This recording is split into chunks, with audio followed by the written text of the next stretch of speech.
सादर जय जिनेन्द्र, कैसा रहा आपका सप्ताह? और आगे जो कंपटीशन कल का आपने देखा होगा सभी ने, तो आगे क्या नेक्स्ट वीक भी इस कंपटीशन को कंटिन्यू करना चाहिए नए टॉपिक के साथ में? सभी की क्या राय है? आप मैसेज बॉक्स में, चैट बॉक्स में टाइप करके डाल सकते हैं, तो हमको पता चले कि अगले सप्ताह करवाना चाहिए कि नहीं करवाना चाहिए।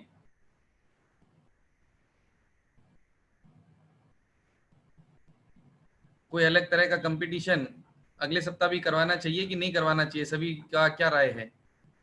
यस या जी बिल्कुल करवाना चाहिए, मैसेज आ रहे हैं सब। यस यस यस, बहुत अच्छे। जैसे इसमें इस कंपटीशन में आप सभी ने बहुत बढ़ चढ़ के हिस्सा लिया है, तो अगले सप्ताह के लिए भी दो कंपटीशन सोचे हैं महाराज साहब ने।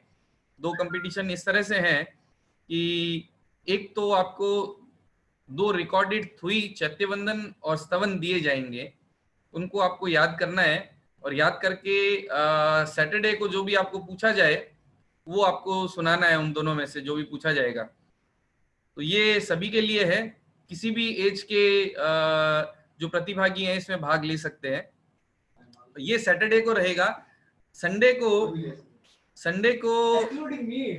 संडे को आपके लिए एक अलग तरह का कंपटीशन है, जिसमें 3 टॉपिक रखे गए हैं: अष्ट मंगल, अष्ट प्रातिहार्य, अष्ट कर्म। ये 3 टॉपिक रखे गए हैं।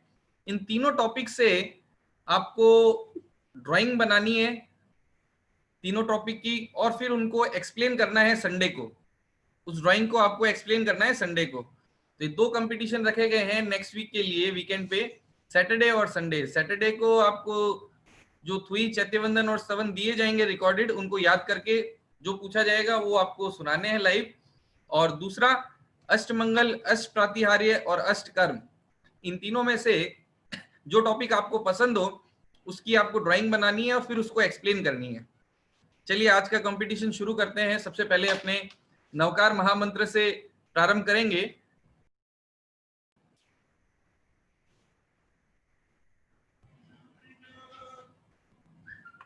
नमो अरिहंताणं, नमो सिद्धाणं, नमो आयर्याणं, नमो उवच्छायाणं, नमो लोहे सव्वसाहूणं, ऐसो पंच नमुक्कारो सव्व पावपणासनो, मंगलानं च सव्वेसिं पढ़वं हवै मंगलम्।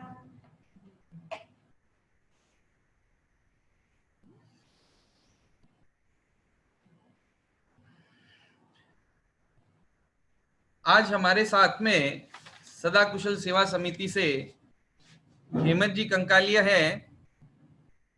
हेमंत जी अपना स्वागत वक्तव्य आज देंगे। हेमंत जी आप ऑन स्क्रीन हैं, आप बोल सकते हैं।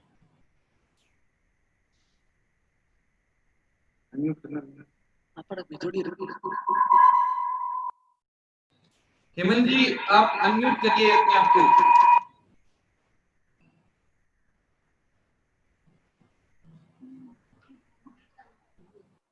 हेलो। ओके सर, आ रही है, बिल्कुल आ रही है सर। Yes sir. श्री आदिनाथाय नमः। परम पूज्य गुरुदेव खतर गचाधिपति आचार्य सम्राट श्री मणिप्रभ सुरेश्वर जी महाराज साहब के आज्ञा अनुवर्तनी पार्श्वमणि तीर्थ पेरिका गच्छ गणनी श्री सुलोचना सिंह जी महाराज साहब एवं तपोरत्न श्री सुलक्षणा सिंह जी महाराज साहब की सुशिष्याएं डॉक्टर प्रिय श्रद्धांजना श्री जी महाराज साहब एवं प्रिय श्रेष्ठंजना श्री जी महाराज साहब के चरणों में कोटिश वंदन। डॉक्टर प्रिय श्रद्धांजना श्री जी महाराज साहब एवं श्रेष्ठांजना श्री जी महाराज साहब के प्रेरणा से एवं उनके मार्गदर्शन से श्री अखिल भारतीय सदा कुशल सेवा समिति का गठन हुआ। ये संगठन पिछले 9 सालों से कन्या शिविर का आयोजन कर रहा है, जिसमें लगभग 400 से 500 कन्याएं भाग लेती हैं और काफी संस्कार के बारे में काफी चीजें सिखाई जाती है। इस समिति का उद्देश्य है कि बच्चों में अच्छे से अच्छे संस्कार मिले, जो आज की युवा पीढ़ी में कमी पाई गई है। ये शिविर पूरे मतलब संस्कारों के बारे में ही होता है और ये संस्कार अच्छे से अच्छे यहाँ संस्कार सिखाए जाते हैं। और मेरा सौभाग्य है कि मैं भी इस संगठन का एक सदस्य हूँ और हम लोग की कोशिश है कि भाई बच्चों में अच्छे से अच्छे संस्कार मिले और साहिब जी की प्रेरणा से काफी बच्चों उनके मार्गदर्शन से काफी बच्चे प्रेरित भी हैं और काफी चीजें सीखी भी हैं। इस साल कोरोना महामारी के चलते शिविर का आयोजन ऑनलाइन किया गया है। इसके संचालक ललित भाई मेहता, मनीष नाहटा, हिमांशु सेठिया, पंकज चोपड़ा, चित्रा पारेख एवं कई सदस्यों के द्वारा किया गया है, जो कि काफी बच्चों ने भाग लिया है, उससे प्रेरणा ली है। मैं हेमंत कांकलिया बेंगलोर से सभी शिविरार्थियों का एवं श्री अखिल भारतीय सदा कुशल सेवा समिति के सभी सदस्यों का तहे दिल से हार्दिक आभार, हार्दिक धन्यवाद करता हूं। जय जिनेंद्र, जय आदिनाथ। बहुत बहुत धन्यवाद हेमंत जी, बहुत सही बात कही आपने कि कई वर्षों से सदा कुशल सेवा समिति बच्चों के संस्कार वर्धन में अपनी अहम भूमिका निभा रही है और पिछले 9-10 वर्षों से जो ये शिविर का आयोजन हो रहा है, संस्कार वर्धक शिविर का, इसमें अपना बहुत बड़ा योगदान सदा कुशल सेवा समिति ने दिया है। और जो जो कार्यक्रम इसके अलावा भी किए हैं सदा कुशल सेवा समिति ने, वो भी बहुत सराहनीय रहे हैं। पिछले कई वक्तव्यों में हमने सुना बहुत सारे कार्यक्रमों के बारे में, तो सारे कार्यक्रम एक से एक बढ़कर रहे हैं और बहुत सराहनीय रहे हैं। अलग अलग फील्ड के अंदर में, चाहे साधर्मी सेवा हो, चाहे यात्रा हो, सभी के अंदर में सदा कुशल सेवा समिति ने अपना अहम भूमिका निभाई है। तो सदा कुशल सेवा समिति का भी बहुत बहुत धन्यवाद और मैं सभी शिविरार्थियों का स्वागत करता हूं, अभिनंदन करता हूं। आज महाराज साहब का जो व्यक्तित्व है, पद उद्बोधन है, महाराज साहब का मिच्छामी दुक्कड़म जो उद्बोधन है आज, वो अंत में रहेगा और उसके सबसे पहले हम आज जो प्रेजेंटेशन है वो चालू करेंगे और महाराज साहब का उद्बोधन अंत में रहेगा। तो उसके महाराज साहब के उद्बोधन के बाद में ही हम रिजल्ट डिक्लेयर करेंगे, कल का और आज का दोनों। ठीक है साहब, तो शुरू से सबसे पहले आज हैं रितिका खजांची बीकानेर से, रितिका के बाद में तैयार रहें सुहानी नाहर भोपाल से और स्नेहा पारक बेंगलोर से। रितिका खजांची बीकानेर 19 वर्ष। रितिका आप ऑनलाइन हैं, बोलिए। सर्वप्रथम चारा दादा गुरुदेव के चरणों में मेरा कोटिशा नमन, सभी साधु एवं साधु वृंद के चरणों में मेरा कोटिशा वंदन एवं आप सभी श्रोताओं को मेरा सादर जय जिनेंद्र। आज का हमारा विषय है जीवन में संस्कार का महत्व।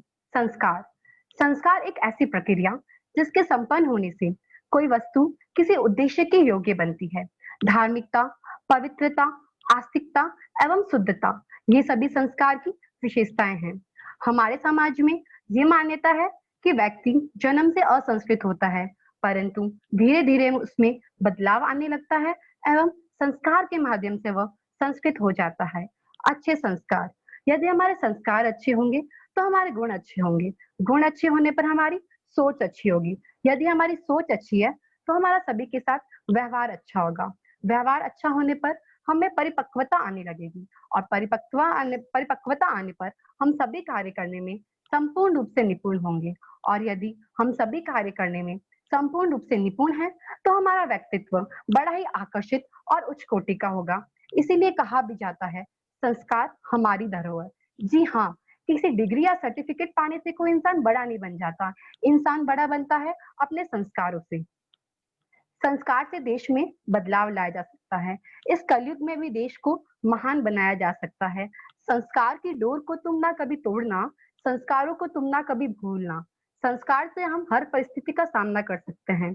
अंत में मैं आप लोगों से यही कहना चाहूंगी, यदि हमारे संस्कार अच्छे हैं तो घर हो या परिवार, देश हो या समाज, रिश्तेदार हो या दोस्त, हम सभी जगह अपना जीवन बड़ी ही खुशी से यापन कर सकते हैं। इन्हीं भावनाओं के साथ जय जिनेंद्र। बहुत सुंदर रितिका। रितिका के बाद में अब सुहानी नाहर 9 वर्ष की भोपाल से हैं। सुहानी के बाद में तैयार रहे स्नेहा पारक और निष्ठा बोहरा। सुहानी आप लाइव हैं, बोलिए। हाँ, जय जिनेंद्र। न जरूरत है नजारों की, ना जरूरत है नजारों की, और न जरूरत है सितारों की। अच्छे संस्कार जीवन को जो मिल जाए तो क्या जरूरत है हजारों की, तो क्या जरूरत है हजारों की। वी प्रभु के चरणों में कोटिशा भगवान वंदन, गुरु भगवंतों को सादर वंदन, और आप सभी को भोपाल से सुहानी नाहर का सादर जय जिनेंद्र। जीवन में संस्कारों का रिश्ता कुछ ऐसा है जैसे ताला और चाबी। संस्कार वह चाबी है जिससे हर ताला संयम से खुल जाता है, और इन संस्कारों की नींव है हमारे अपने माता पिता और गुरुजन, जो रोशनी बनकर हमें हर अंधेरे से उभार कर जमीन से लेकर आसमान तक पहुंचाने का हुनर रखते हैं। कितने भाग्यशाली हैं हम कि हमें जैन कुल में जन्म मिला और इतने अमूल्य संस्कार मिले। हमें बचपन से ही क्रोध, मान, माया, लोभ, पाप, झूठ इन सबसे दूर रहने को सिखाया गया, और त्याग, तपस्या, संयम, करुणा जैसे भावों से वितराग बनने का मार्ग दिखाया गया। अब मेरी चेतना का बस एक ही लक्ष्य है कि अच्छे कर्म कर मोक्ष जाना। इन 5 दिनों के शिविर में अच्छे अच्छे विषयों पर ज्ञान दिया गया और हमें आत्मविश्वासी बनाया गया, और साथ ही साथ हमें कला से भी जोड़ के रखा। इसकी मैं बहुत अनुमोदना करना चाहूंगी, और अंत में कुछ पंक्तियों से अपनी वाणी को विराम देना चाहूंगी। दुनिया से बात करने के लिए फोन की जरूरत होती है, और प्रभु से बात करने के लिए मौन की जरूरत होती है। दुनिया से बात करने के लिए फोन की जरूरत होती है, और प्रभु से बात करने के लिए मौन की जरूरत होती है। फोन से बात करने के लिए बिल देना पड़ता है, और ईश्वर से बात करने के लिए दिल देना पड़ता है। माया को छाने वाले बिखर ही जाते हैं, और संस्कारों का पालन करने वाले निखर ही जाते हैं, निखर ही जाते हैं। धन्यवाद। बहुत अच्छा सुहानी। सुहानी के बाद में अब स्नेहा पारक 16 वर्ष की हैं, बेंगलोर से। स्नेहा के बाद में तैयार रहे निष्ठा बोहरा और अल्पा गोलेछा। स्नेहा पारक आपकी स्क्रीन पे। क्या आपको मेरी आवाज आ रही है? बिल्कुल आ रही है स्नेहा, आप बोले। हाँ जी। सभी को मेरा सादर जय जिनेंद्र। शुरुआत करने से पहले मैं एक बहुत ही सरल मंत्र कहना चाहूंगी। नमो लोए सव्व साहुणम। उन सभी साधु संत भगवंतों को मेरा भाव भरा नमस्कार, जिनकी वजह से हमें यह संस्कार शिविर में भाग लेने का मौका मिला और जहां हमने काफी कुछ सीखा। आज मैं स्नेहा पारक आप सभी के सामने जीवन में संस्कार के महत्व पर अपने भाव व्यक्त करना चाहती हूँ। हमारे जीवन में हमें ज्ञान की प्राप्ति 3 प्रमुख प्रकार से हो सकती है। पहला, किताबों से, यह सबसे सरल है। दूसरा, हमारे अनुभवों से, यह शायद सबसे कड़वा है। और तीसरा, हमारे अंतर मन से, जो सबसे श्रेष्ठ है। और इसी श्रेष्ठ ज्ञान का सबसे प्रमुख स्तोत्र हमारे संस्कार ही तो होते हैं। इनमें इतनी शक्ति होती है कि ये हमारे लिए मोक्ष प्राप्ति का द्वार खोल सकते हैं और हमारे पूरे जीवन को सार्थक बना सकते हैं। अपनी माता के गर्भ से लेकर स्वयं किसी के माता पिता बनने तक जीवन के हर पहलू में हमारे संस्कार यह निश्चित करते हैं कि हम दुनिया को किस नजरिए से देखते हैं, विभिन्न वस्तुओं के बारे में क्या सोचते समझते हैं, और जीवन में आए हर परिस्थिति का सामना किस प्रकार करते हैं। इसलिए यह अति आवश्यक है कि हर बच्चे को उसके बचपन से ही अच्छे संस्कार सिखाए जाए, ताकि वो बड़ा होकर एक नेक इंसान बन सके। परंतु आप सोच रहे होंगे कि अच्छे संस्कार आखिर होते क्या हैं? जिस प्रकार किसी भी मकान का निर्माण करते समय हम यह कोशिश करते हैं कि उसकी नींव मजबूत हो, फिर चाहे कोई आंधी आए, तूफान, भूकंप या बाढ़, वह मकान मजबूती से अटल अपनी जगह पर खड़ा रहता है। ठीक उसी प्रकार अच्छे संस्कार भी एक मजबूत नींव का काम करते हैं, जो मनुष्य को आत्मिक और मानसिक रूप से सजग और बलवान बनाए रखते हैं। अंत में मैं केवल ये कहना चाहूंगी कि अनाज का अकाल हो तो मानव मरता है, परंतु संस्कारों का अकाल हो तो मानवता ही मर जाती है। इसलिए कहा गया है कि ईमानदारी से बड़ी कोई विरासत नहीं और संस्कारों से बड़ी कोई वसीयत नहीं। धन्यवाद। बहुत ही सुंदर स्नेहा। अब स्नेहा पारक के बाद में निष्ठा बोहरा 12 वर्ष की, बेंगलोर से है। निष्ठा के बाद में तैयार रहे अल्पा गोलेचा और रिदिता चौरडिया। निष्ठा बोहरा। निष्ठा अनम्यूट करिए, आपको रिक्वेस्ट भेजी गई है, उसको एक्सेप्ट करिए।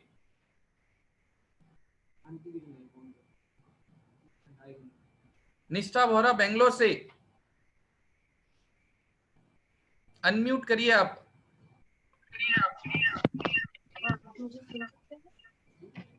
बोलिए।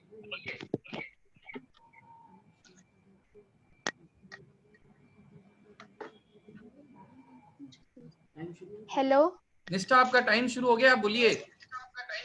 आप सभी को निष्ठा मुन्नी बोहरा का सादर जय जिनेंद्र। मैं बैंगलोर से महाराज साहिब जी के चरणों में कोटि कोटि वंदना। हमारे जीवन में संस्कारों का बहुत महत्वपूर्ण योगदान होता है। हमारे जीवन में संस्कारों का बहुत महत्वपूर्ण योगदान होता है। बच्चों में अच्छे संस्कार हो, उसके लिए माता पिता का सुसंस्कृत होना अति आवश्यक है, अति आवश्यक है। बच्चों को बचपन से ही विनम्रता, सम्मान, please, sorry, thank you, kindness जैसी चीजें अवश्य समझानी चाहिए। बच्चों को अच्छे बुरे का ज्ञान होना अति आवश्यक है, नहीं तो वे गलत दिशा में भटक सकते हैं। बच्चों में अच्छी आदतें हो, इसके लिए बच्चों को साधु संतों के पास लेके जाना रहते चाहिए, ताकि वे अच्छा ज्ञान प्राप्त कर सकें। बच्चों को समय के सदुपयोग की इम्पोर्टेंस बताना अति आवश्यक है। जो समय चला जाता है वह लौटकर नहीं आता। बच्चों की संगति कैसी है, दोस्त कैसे हैं, उसका ध्यान रखना माता पिता का परम कर्तव्य है। बच्चों को बचपन से ही धार्मिक पाठशाला भेजना चाहिए, ताकि वे बड़े होकर काबिल इंसान बन सके। जीवन का हर क्षण उज्जवल भविष्य की संभावना लेकर आता है। माता पिता को ही बच्चों का रोल मॉडल बनाना होगा। For example, good character makes the world go around. जय जिनेंद्र। अब आपके सामने अल्पा गोलेचा सूरत से 37 वर्षीय हैं, और इनके बाद में रिदिता चौरडिया और भावना संकलेचा तैयार रहें। आपकी स्क्रीन पे अल्पा जी गोलेचा सूरत से।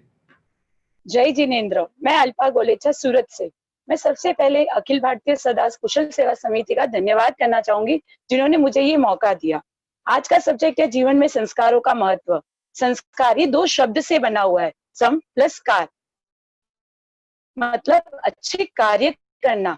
जब कोई व्यक्ति अच्छे कार्य करता है तो हमें लगता है ये कितने अच्छे परिवार से है, इसके संस्कार कितने अच्छे हैं। अर्थात किसी भी संस्कार व्यक्ति को देख के हमें उसका पता चलता है कि वो कैसा है। हम अक्सर बचपन से ही अपने बच्चों के अंदर संस्कारों का बीज का रोपण करते हैं, और हम ये भूल जाते हैं कि जो संस्कार हम अपने बच्चों में देखना चाहते हैं, क्या वो हमारे अंदर है? क्या हम अपने माता पिता, भाई बहन, सास ससुर, उनको यह सब सम्मान देते हैं? नहीं। तो मेरा मानना यह है कि बच्चों के साथ साथ हम बड़ों को भी संस्कार की बहुत जरूरत है, और इस संस्कार को पाने के लिए हमें देव, गुरु, धर्म की राह पे जाना चाहिए, उनके प्रवचन सुनने चाहिए, उनकी वाणी सुननी चाहिए। सिर्फ सुनना और पढ़ना नहीं, हमें उसे अपने जीवन में अनुसरण करना चाहिए। आजकल हम देखते हैं हर जगह पर, हर घर में कितनी कलह है, बाप बेटे में झगड़ा, सास बहू में झगड़ा, झगड़े ही झगड़े। इसका मूल कारण क्या है? संस्कार का अभाव। कहते हैं अगर हमारे संस्कार अच्छे हैं तो हमारा विचार भी अच्छा होगा, हमारा विचार अच्छा है तो हमारा आचार भी अच्छा होगा, और अगर हमारा आचार अच्छा है तो फिर हमारा जीवन बहुत ही सुंदर होगा। इन संस्कारों के माध्यम से ही हमें पता चलता है क्या सही है, क्या गलत है, बड़ों को कैसे विवेक से बोलना, बड़ों के साथ कैसे विवेक से बोलना है, उन्हें हमें मान सम्मान देना है, और छोटों को प्यार देके अपना जीवन सफल बनाना है। अंत में मैं सिर्फ इतना ही कहना चाहूंगी, समझ, विनय और विवेक और प्यार। समझ, विनय, विवेक और प्यार, ये है चार पहियों की कार, और इसी का नाम है संस्कार। जय जिनेंद्र। अब आपके सामने रिदिता चौरडिया 16 वर्ष की रायचूर से। रिदिता के बाद में तैयार रहे भावना संकलेचा और प्रांजल सेठिया। हेलो। हाँ रिदिता बोलिए, आपका टाइम शुरू होता है अब। सभी को मेरा सादर जय जिनेंद्र। मैं आज रिदिता, कर्नाटका, रायचूर से। मैं आप सभी को संस्कार के महत्व के बारे में दो शब्द कहना चाहती हूँ। संस्कार यानी क्या? संस्कार कोई जड़ वस्तु नहीं, वो मनुष्य को होने वाला केवल आभास है। या सरल भाषा में कहे तो अगर कोई मनुष्य एक कार्य को बार बार करे उसको उसकी आदत पड़ जाए, उसे संस्कार भी कहते हैं। मनुष्य के जीवन में संस्कार एक बहुत महत्वपूर्ण भूमिका निभाता है।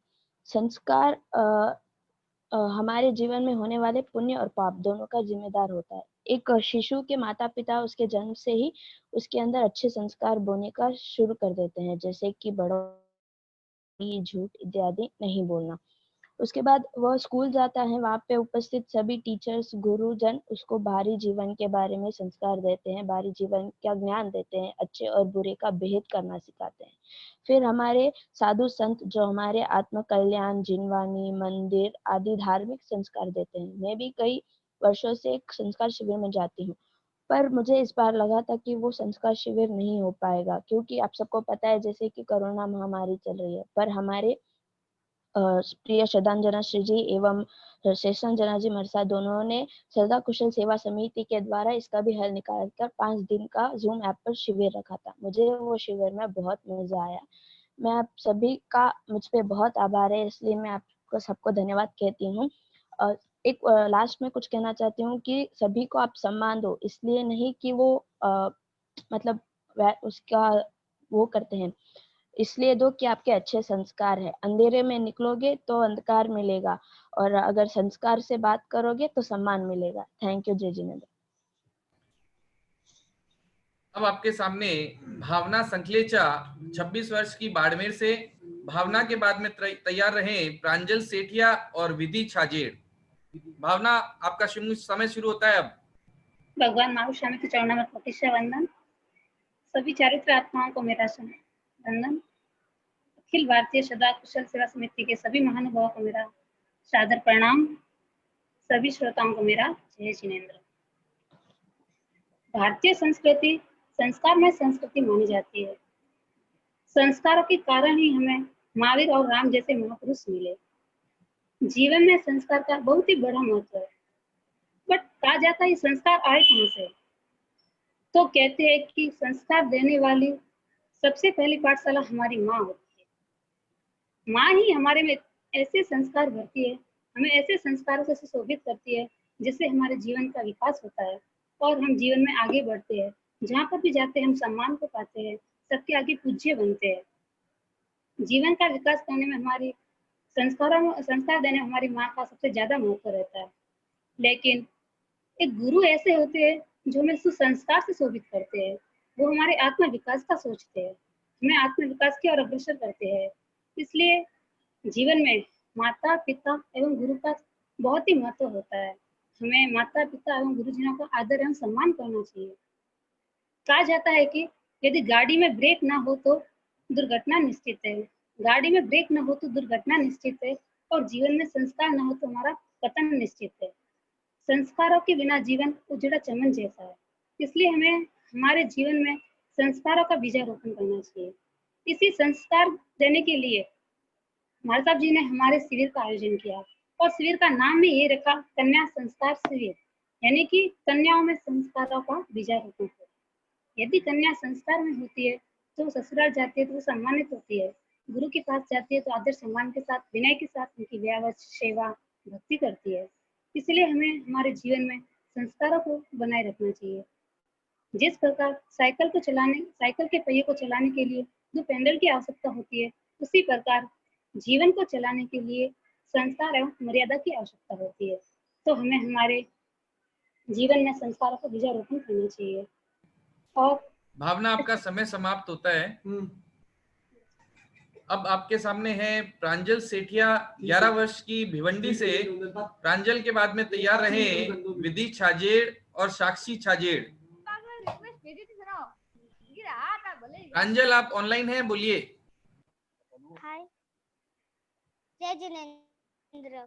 मैं प्रांजल सेठिया भिवंडी से। जीवन में संस्कार का महत्व जैसे है वैसे ही जीवन में संस्कार का महत्व है।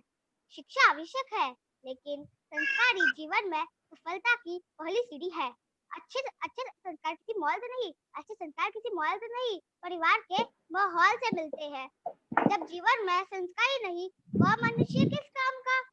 जिस गांव में बारिश ना हो, वहाँ की फसलें खराब हो जाती है। और जिस घर में धर्म और संस्कार ना हो वहाँ की नस्लें खराब हो जाती है। गाड़ी में अगर ब्रेक ना हो तो दुर्घटना निश्चित है। अगर जीवन में संस्कार और मर्यादा ना हो तो पतन निश्चित है।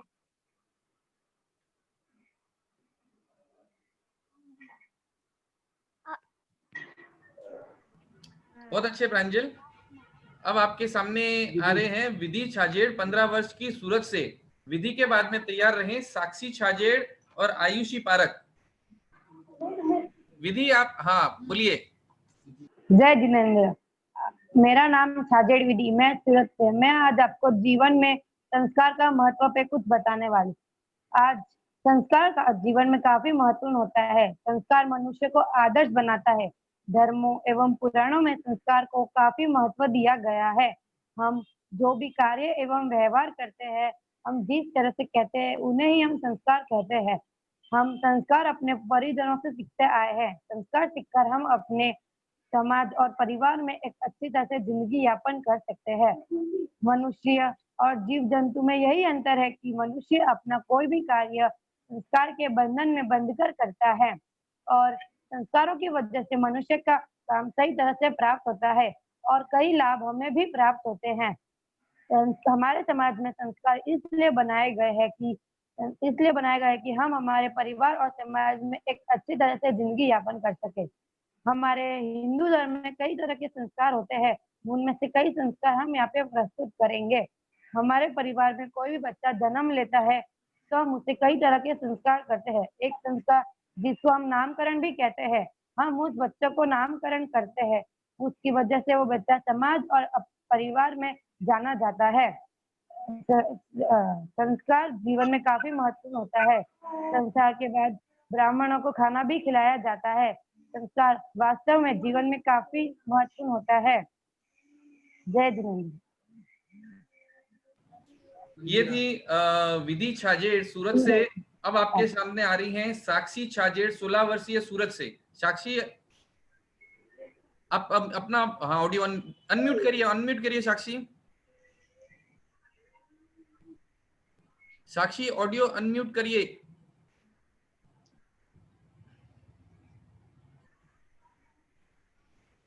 साक्षी आप ऑनलाइन हैं, बोलिए, आपका समय शुरू होता है। आप मैं साक्षी छाजेड़, मैं सूरत से हूँ। संस्कार शब्द छोटा है लेकिन इसकी व्याख्या करना बहुत बड़ी और कठिन साधना जैसी है। दोस्तों, हर घर में संस्कारों का होना बहुत ही जरूरी है। बिना संस्कारों के घर और परिवारों का जीवन एकदम से पशुओं की तरह ही होता है। इसीलिए जब हमें मानव जीवन मिला है तो हमें इस शब्द को अच्छी तरह समझना चाहिए और जीवन में संस्कारों का समावेश निश्चय ही करना चाहिए। अपने घर परिवार के प्रति सदस्यों को इस गुण को जरूरी देना चाहिए, क्योंकि बच्चों में यह सब गुण अपने घर परिवार के प्रति सदस्यों को देखकर ही आता है। वह जैसा देखते हैं वैसा कार्य ही करते हैं। संस्कार हमें हमारे माता पिता से मिलता है, वह जैसा कहते हैं हम वैसा ही करते हैं। हमारे अंदर संस्कार लाने के लिए हमारे माता पिता हमें हर रविवार पाठशाला भेजते हैं। पाठशाला में हमें संस्कार और बहुत सारी अच्छी धर्म की बातें सिखाई जाती है। हमारे माँ बाप हमारी हर एक छोटी छोटी ख्वाहिशें पूरी करते हैं, पढ़ना लिखना सिखाते हैं, अपने पैरों पे खड़ा होना सिखाते हैं। और हम सब क्या करते हैं आप सबको पता है, जब बुढ़ापा में हमारे माता पिता का ध्यान रखना तो उन्हें वृद्ध आश्रम में छोड़ आते हैं।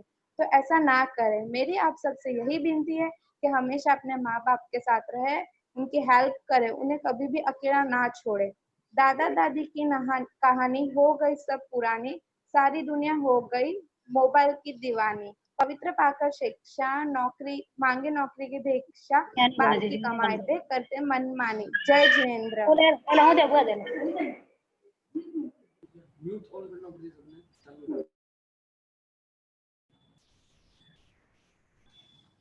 अगला पार्टिसिपेंट आपके सामने जो आने वाला है वो है आयुषी पारक। उसके बाद में ट्विंकल बैत तैयार रहे, उनके बाद में वनीता हालावाला।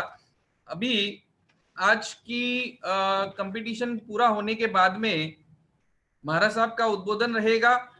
उद्बोधन के बाद में कल के और आज के दोनों प्राइज अनाउंस किए जाएंगे, कंपटीशन के रिजल्ट्स अनाउंस किए जाएंगे और उसके बाद में जो आपका सभी का जैसे बंद था, अगले सप्ताह भी वापस शिविर करने के लिए, तो अगले वीकेंड पे जो सोचा गया है उसके लिए सैटरडे को आपका रहेगा 2 स्तुति, 2 चैत्यवंदन और 2 स्तवन आपको रिकॉर्डेड दिए जाएंगे। उनको सुन के आपको उनको याद करके तैयार करने हैं। सैटरडे को आपको जो भी पूछा जाएगा उनमें से वो आपको सुनाना होगा ऑनलाइन। और संडे को अष्ट मंगल, अष्ट प्रातिहार्य और अष्ट कर्म, ये 3 टॉपिक हैं। अष्ट मंगल, अष्ट प्रातिहार्य और अष्ट कर्म, इन तीनों में से कोई भी एक टॉपिक आपको चूज करना है और जो टॉपिक आप चूज करेंगे उसकी ड्राइंग आपको बनानी है और उस ड्राइंग को आपको एक्सप्लेन करना है संडे को ऑनलाइन। अब आपके सामने आयुषी पारक 15 वर्षीय बीकानेर से। आयुषी, आपका समय शुरू होता है, पहले अनम्यूट करिए अपने आप को। जय जिनेंद्र। मैं आयुषी पारक बीकानेर से आप सबको जीवन में संस्कारों का महत्व बताने वाली हूँ। हमारे धर्म में संस्कारों का विशेष महत्व है। इनका उद्देश्य शरीर, मन, मस्तिष्क की शुद्धि और उनको बलवान करना है, जिससे मनुष्य समाज में अपनी भूमिका आदर्श रूप से निभा सके। संस्कार का अर्थ होता है परिमार्जन एवं शुद्धिकरण। हमारे कार्य, व्यवहार, आचरण के पीछे हमारे संस्कार ही तो होते हैं। यही संस्कार हमें समाज का पूर्ण सदस्य बनाते हैं। संस्कारों का व्यक्ति के साथ ऐसा संबंध होता है जैसा जल का जमीन के साथ। व्यक्ति के कुछ संस्कार तो उसके अपने होते हैं और हम जीवन को उसकी गहराई तक जाकर देखते हैं तो बोध होता है कि हर व्यक्ति जन्म जन्मांतर के संस्कारों का परिणाम है। हमारे 24वें तीर्थंकर महावीर भगवान के भी जन्म जन्मांतर से संन्यास के संस्कार थे। यौवन काल आने पर उनके माता पिता ने उनको बहुत मना किया। भोग, उपभोग व श्रृंगार का हार निमित्त उत्पन्न किया गया, लेकिन इसके बावजूद पूर्व जन्म के संस्कार उनमें प्रभावी रहे, जिससे वे संन्यास लेकर अरिहंत हुए।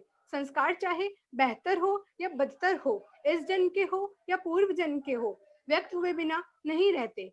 हमें माता पिता से ही संस्कार मिलते हैं। जैसे हीरा जौहरी के पास जाने के बाद कीमती होता है, उसी प्रकार मनुष्य का जीवन माता पिता से संस्कारित होता है। अच्छे संस्कार किसी मॉल से नहीं, अच्छे संस्कार किसी मॉल से नहीं, परिवार के माहौल से मिलते हैं। और जिस गांव में बारिश ना हो वहां की फसलें खराब हो जाती है, और जिस घर में संस्कार और धर्म ना हो वहां की नस्लें खराब हो जाती है। धन्यवाद।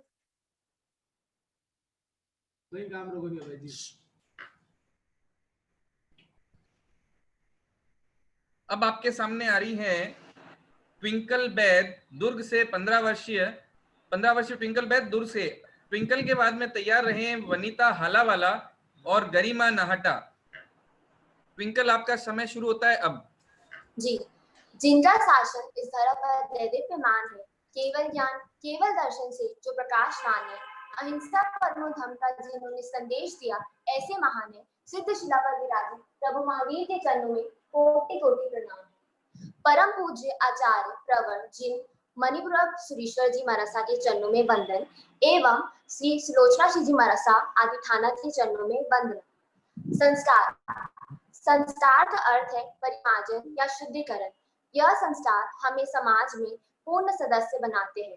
संस्कार का हमारे जीवन में विशेष उद्देश्य है।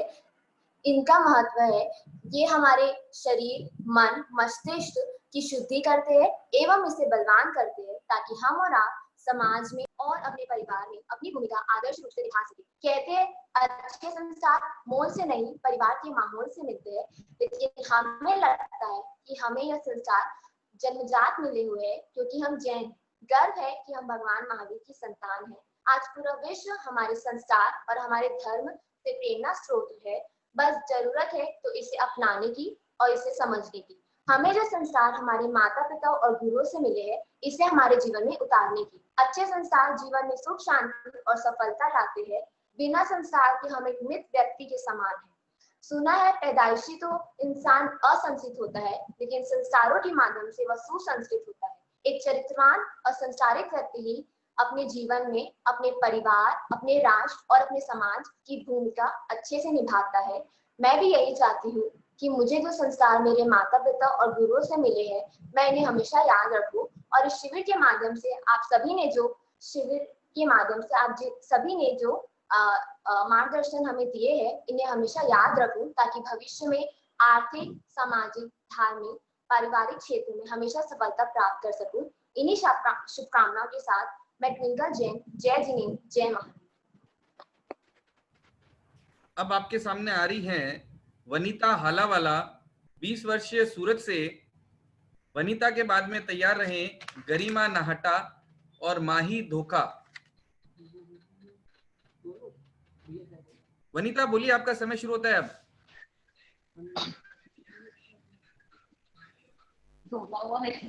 हेलो। हाँ बोलिए वनीता। जय जिनेंद्र, जय गुरुदेव। चार दादा गुरुदेव के चरणों में मेरी कोटि कोटि वंदना एवं सारे साधु साध्वी जी भगवंतों के चरणों में मेरी कोटि कोटि वंदना। आवाज नहीं आ रही है मेरी? आ रही है कि नहीं? जय जिनेंद्र, जय गुरुदेव। चारों दादा गुरुदेव के चरणों में मेरी कोटि कोटि वंदना। सारे साध्वी जी भगवंतों के चरणों में मेरी कोटि कोटि वंदना। मैं वनीता सुरेश कुमार जी हालावाला आज आप सबके सामने संस्कार के। एक बालक ने अपने गुरु से पूछा, गुरुजी ये संस्कार नामक बीमारी कौन सी? तो उसके गुरुजी बोले, बेटा तुम्हें ये बीमारी क्यों लगती है? तो वह बच्चा बोला, गुरुजी जिससे देखो सब संस्कार संस्कार कहते हैं। कोई बोलता है संस्कार पालो, कोई बोलता है संस्कारी बनो, घर जाओ तो संस्कार, मम्मी पापा संस्कार, दादा दादी संस्कार, स्कूल जाओ तो संस्कार, और आपके प्रवचनों में भी आप संस्कार संस्कार कहते हो। आखिर है क्या ये संस्कार? तब उसके गुरु ने कहा कि बालक, जैसे इतना संस्कार हो गया है जीवन में कि तुम संस्कार का महत्व ही नहीं पहचान पाए। संस्कार का मतलब होता है आचरण होना, नेक चलन, पाक दमन, सत्य काम, किसी चीज की अलंकित करना। सीधी सादी बात में संस्कार का मतलब है संवारना। किसी भी चीज को आप संवारेंगे तो आप संस्कार कर रहे हैं। अगर आप अपने बच्चों का जीवन संवार रहे हैं तो आप उन्हें संस्कार दे रहे हैं। जीवन में जितना शिक्षा का महत्व है उतना ही संस्कार का महत्व है, इसलिए शिक्षा के साथ संस्कार भी जरूरी है। जिस गांव में बारिश नहीं होती उस गांव की फसलें खराब हो जाती है, जिस गांव में बारिश नहीं होती उस गांव की फसलें खराब हो जाती है, और जिस घर में संस्कार नहीं होते उस घर की नस्लें खराब हो जाती है। धन्यवाद। अब आपके सामने आ रही हैं 20 वर्षीय गरिमा नाहटा बीकानेर से। इनके बाद में तैयार रहे माही धोखा और शगुन वडेरा। गरिमा आपका समय शुरू होता है अब। हेलो, सुन पा रहे हैं? हाँ जी बिल्कुल हेलो। बोलिए। मेरे अनंत आस्था के आयाम, जन जन के आस्था केंद्र चारों दादा गुरुदेव के चरणों में मेरा वंदन। समस्त साधु साध्वी मंडल के चरणों में सविनय वंदना। मस्तक को झुका करके देखिए, अभिमान मर जाएगा। आंखों को थोड़ा भिगा कर देखिए, पत्थर दिल पिघल जाएगा। और जैन धर्म को अपना कर देखिए, तुम्हें तुम्हारा संस्कार समझ आएगा।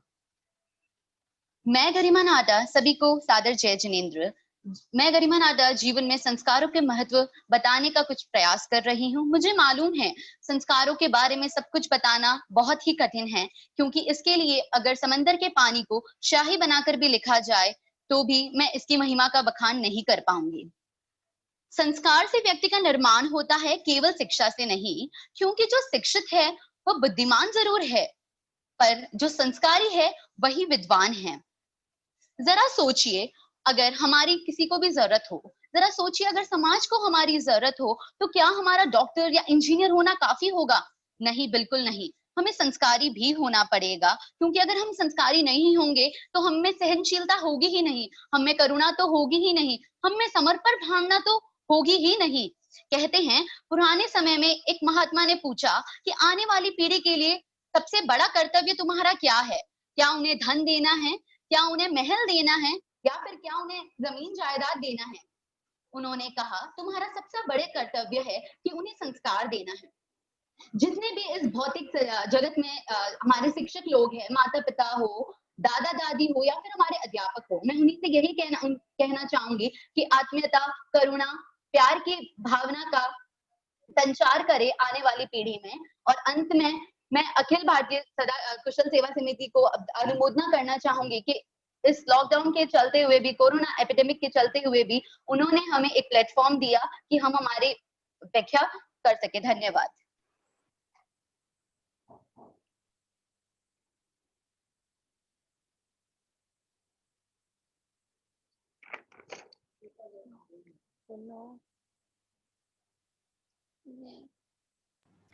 माही अभी हमारे सामने है माही धोका, 11 वर्षीय बेंगलोर से। माही बोलिए, आपका समय शुरू होता है अब। जय जिनेंद्र, मेरा नाम माही है। आज मैं आप सबको जीवन में संस्कार का महत्व बताऊंगी। आप सबको एक प्रश्न होता होगा कि संस्कार क्या है। जो भी हम अपने वातावरण से सीखते हैं वो हमारे संस्कार बन जाते हैं। इसीलिए हमें हमेशा अच्छी चीजें ही सीखनी चाहिए।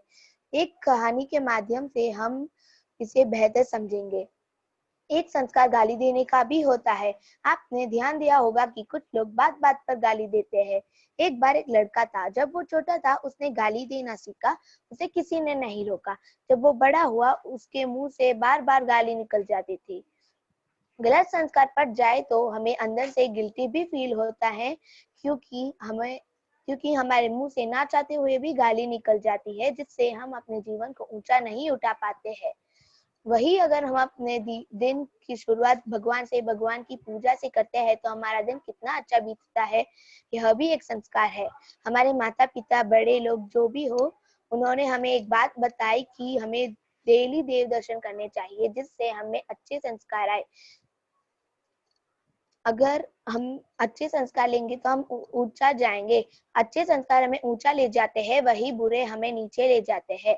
अभी हमारे ऊपर डिपेंड है कि हम कौन से संस्कार ले। हम चाहे तो चोरी वाले या गाली वाले संस्कार भी ले सकते हैं, या रोज मंदिर जाना, प्रभु की पूजा करना, ये संस्कार भी ले सकते हैं। धन्यवाद।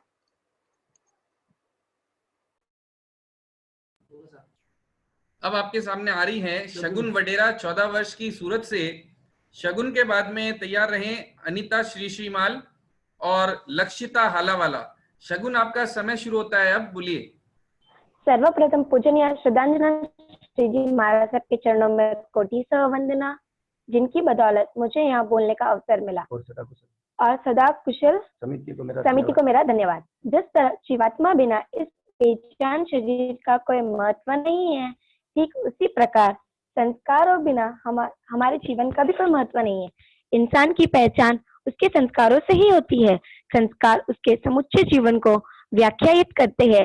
संस्कार निरंतर प्रदीप्त होने वाली एक ऐसी दीप शिखा है जो जीवन के अंधेरे मोड़ों पर भी प्रकाश की किरणों से हमें सदैव ही दीपायमान करती रहती है। संस्कारों की अमूल्य संपदा के आगे संसार के धन दौलत की भी कोई कीमत नहीं है। उच्च संस्कार ही मानव से महामानव बनाते हैं। छोटी उम्र से ही कच्चे घड़े समान बच्चों को संस्कार के सांचे में ढालकर संस्कारवान और चारित्रवान बनाया जाए, जिससे कि वो आगे चलकर घर परिवार की प्रतिष्ठा को आगे बढ़ाए और खुद भी सुखी सामाजिक जीवन जी सके। किंतु आज की खाओ पियो ऐश करो की पश्चिमी भोगवादी संस्कृति की बाहरी चमक दमक से ही इंसान की पहचान होने लगी है। इससे व्यक्ति की झूठी इज्जत तो बढ़ती ही है, लेकिन व्यक्ति अंदर ही अंदर दुखी ही रहता है। यह बेहद गंभीर स्थिति है। इस स्थिति से पार पाने के लिए हमारे सुदेव सुगुरु द्वारा बताए हुए पुरातन धार्मिक संस्कारों को जीवंत बनाकर आत्मसात करना होगा, जिससे हम सुखी, सफल, सुवासित और संस्कारी जीवन जी सके। जय जिनेंद्र, जय महावीर। अब आपके सामने आ रही है वर्षीय अनीता श्रीमाल, भिलई से। अनीता जी के बाद में तैयार रही लक्षिता हालावाला, सावन सुखा। अनीता जी बोलिए, आपका समय शुरू होता है अब। अनीता जी, आपका वॉइस अनम्यूट करिए पहले। हाँ, जय जिनेंद्र, बोलिए सर। जीवन में संस्कार का महत्व वैसे ही है जैसे कि सब्जी में नमक की, जैसे बिना नमक की सब्जी किसी को पसंद नहीं, वैसे ही बिना संस्कार के व्यक्ति किसी को पसंद नहीं आते। और दूसरी तरफ संस्कारवान व्यक्ति सबको पसंद आते हैं, सबके प्रिय होते हैं, वो हर जगह सम्मान पात्र होते हैं और अपने संस्कारों से वो सभी के दिल जीतते हैं। और संस्कारी व्यक्ति एक अच्छा समाज बनाता है। हमें बच्चों को बचपन से ही संस्कार के गुण सिखाने चाहिए। बच्चों को ही देख के पता चलता है कि माता पिता और परिवार कैसा है।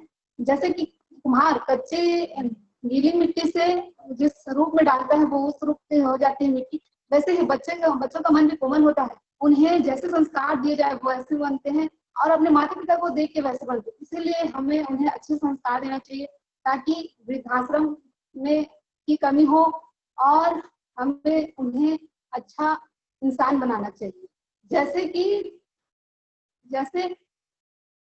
जैसे चाकू में धार का, वैसे ही जीवन में संस्कार का बड़ा ही महत्व है। जैसे रिश्तों में प्यार का, वैसे ही जीवन में संस्कार का बड़ा ही महत्व है। जैसे गर्मी में फुहार, बारिश का फुहार का, वैसे ही जीवन में संस्कार का बड़ा ही महत्व है। जैसे पतझड़ में बहार का, वैसे ही जीवन में संस्कार का बड़ा ही महत्व है। और इस शिविर का भी बड़ा ही महत्व है। इस शिविर से हमें बहुत ही अच्छी बातें, बहुत ही अच्छे संस्कार मिले हैं। इसलिए हम अखिल सेवा समिति का धन्यवाद करते हैं। धन्यवाद। अब आपके सामने आ रही है 13 वर्षीय लक्षिता हालावाला सूरत से। लक्षिता के बाद में तैयार रहे आयुषी सावन सुखा और निकिता छाजेड़। लक्षिता आपका समय शुरू होता है अब। आवाज आ रही है मेरी? हाँ लक्षिता आ रही है, आप बोले। श्री शंकेश्वर पार्श्वनाथाय नमः, श्री दादा गुरुदेवाय नमः। मैं लक्षिता सुरेश हालावाला आप सभी के बीच में जीवन में संस्कार का महत्व पर बताना चाहती हूँ। जीवन में संस्कार उतने ही महत्वपूर्ण होते हैं जितने रेलगाड़ी में इंजन। जिस तरह बिना इंजन की रेलगाड़ी का कोई महत्व ही नहीं रहता है, उसी प्रकार बिना संस्कार के इंसान के जीवन का भी कोई महत्व ही नहीं रहता है। संस्कार व्यक्ति की वक्ता बढ़ाता है। बिना संस्कार के जीवन तो एकदम पशु समान हो जाता है। संस्कार मानव जीवन में तो बहुत बड़ा दर्जा है उनका। और मैं ये बताना चाहती हूँ कि भारतीय संस्कृति में हमें राष्ट्र, समाज और जन्मदिन के प्रति जो जिम्मेदारी दी गई है, उस जिम्मेदारी को निभाने के लिए जो भी कार्य नियम किए जाते हैं उन्हें संस्कार कहा गया है। अपने जैन धर्म में संस्कारों के आधार पर पुनर्जन्म होता है। जाते जाते ये जरूर सुन के जाना, अपमान करना किसके स्वभाव में हो सकता है, अपमान करना किसी के स्वभाव में हो सकता है, पर संस्कार करना अपने संस्कार में होना चाहिए, पर संस्कार होना अपने स्वभाव में होना चाहिए। धन्यवाद। अब आपके सामने 18 वर्षीय आयुषी सावन सुखा बीकानेर से। आयुषी के बाद में तैयार रहे निकिता छाजेड़ और सौम्या जैन। आयुषी आपका समय शुरू होता है अब। हेलो, आवाज आ रही है, आप बोलिए। सभी को मेरा सादर जय जिनेंद्र। मैं आयुषी सावन सुखा बीकानेर से। कौन व्यक्ति कैसा है यह उसकी पहचान उसके रंग, रूप, जाति से नहीं वरन उसके जीवनगत संस्कार से होती है। जिस प्रकार तालाब की शोभा कमल से होती है, सभा की शोभा श्रोता से होती है, उसी प्रकार मनुष्य शोभनीय तभी होता है जब वह संस्कारित होता है। संस्कारों और संस्कारों की सुंदरता के महत्व की पहली कड़ी घर से शुरू होती है। घर से ही, माता पिता से ही बच्चों को संस्कार मिलता है। जैसे हीरा जोहरी के पास जाने के बाद ही कीमती होता है, उसी प्रकार मनुष्य का जीवन माता पिता से ही संस्कारित होकर आदर्श मनुष्य बन जाता है। बच्चे का जीवन व मन कोरे कागज की भांति होता है। हर इंसान को चाहिए कि वह अपने बच्चे के कोरे मन में केवल अच्छे संस्कारों के ही भाव भरे। बचपन से ही बच्चों को योग्य शिक्षा दे।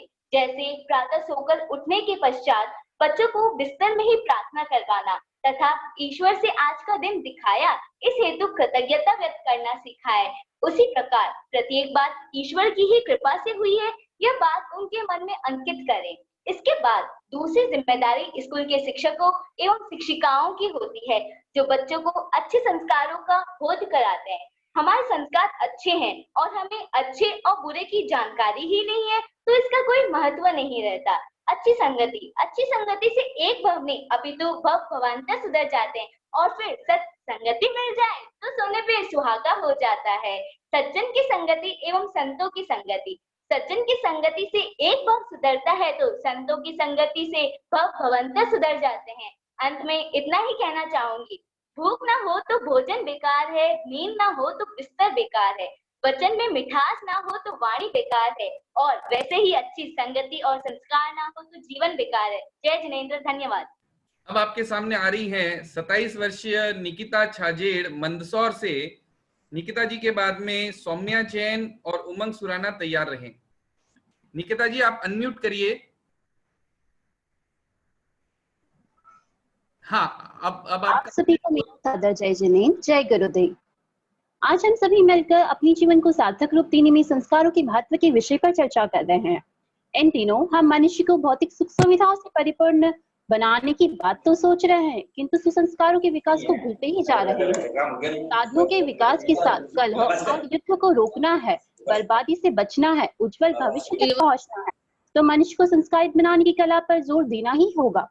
संस्कार वह क्रिया है जिसके संपन्न होने पर कोई वस्तु किसी उद्देश्य के योग्य बनती है। शुद्धता, पवित्रता, आस्तिकता और धार्मिकता संस्कार की प्रमुख विशेषता है। कोई भी मनुष्य जन्म से ही संस्कारवान नहीं होता, वह अपने चारों ओर के परिवेश से सीखता है। आप जैसा उसे ढालेंगे, आप जिस सांचे में उसे ढालेंगे, वह वैसा ढल जाएगा। कम शब्दों में हम कहें तो संस्कार किसी भी चीज को संवारने का नाम ही तो संस्कार है। नेक चलन, सत्यवान, सत्यनिष्ठा, पाकदमन, निश्चल, ये सभी संस्कार ही तो है। यदि आप अपने आप को संवार रहे, यह भी एक संस्कार है। यदि आप अपने बच्चों के भविष्य को संवार रहे, तो यह भी एक संस्कार है। जी हाँ, आज के युग की आवश्यकता है शिक्षा। शिक्षा एक आवश्यकता जरूर है, लेकिन संस्कार उसे संवारने का काम करता है। संस्कारों के बिना शिक्षा दोषपूर्ण है, उद्देश्यहीन है और महत्वहीन है। जी हाँ, यह एक कटु सत्य है। बिना संस्कारों की शिक्षा का कोई महत्व नहीं है। शिक्षा ने हमें, हाँ जी मैं मानती हूँ, शिक्षा ने हमें बहुत कुछ दिया है, विश्व को नई ऊंचाइयां दी है, लेकिन संस्कारों के विहीन शिक्षा का कोई महत्व नहीं रह जाता है। परिवार, जिसे हम प्राचीन काल से ही सबसे पहली पाठशाला माना जाता रहा है, आज उसी का तो विघटन होता जा रहा है। यह किसका कारण है? यह किस कारण है? यह इसका एकमात्र कारण है शिक्षा का संस्कारहीन होना। आज परिवार विघटित होते जा रहे हैं। आज हम छोटे बच्चों से सुन रहे हैं आपको कुछ नहीं आता, आप कुछ नहीं जानते। क्यों? क्योंकि वे संस्कारहीन है। इसीलिए आज जरूरत है हमें संस्कार देने की। शिक्षा से अहम आया, अहंकार से परिवार टूटे, परिवार टूटे तो स्वाभाविक है पूरा विश्व टूटेगा। आज की परिप्रेक्ष्य में संस्कारों का महत्व बहुत ज्यादा होता है। Modern lifestyle, parties, television, internet की सुख सुविधाओं ने छोटे छोटे बच्चों को अपनी उम्र से बड़ा बना दिया है। वे कई अमानवीय कृत्य करने बैठे हैं। बलात्कार की दर का बढ़ते जाना, ओल्ड एज होम का बढ़ते जाना, समय समाप्त होता है जी। अब आपके सामने आ रही हैं 9 वर्षीय सौम्या जैन इंदौर से। सौम्या के बाद में तैयार रहे उमंग सुराना और प्रज्ञा हालावाला। सौम्या, आपका समय शुरू होता है, आप बोलिए। सादर जय सुरेंद्र, मेरा नाम सौम्या लोढ़ा है। आज मैं आपको जीवन में संस्कारों का महत्व बताऊंगी।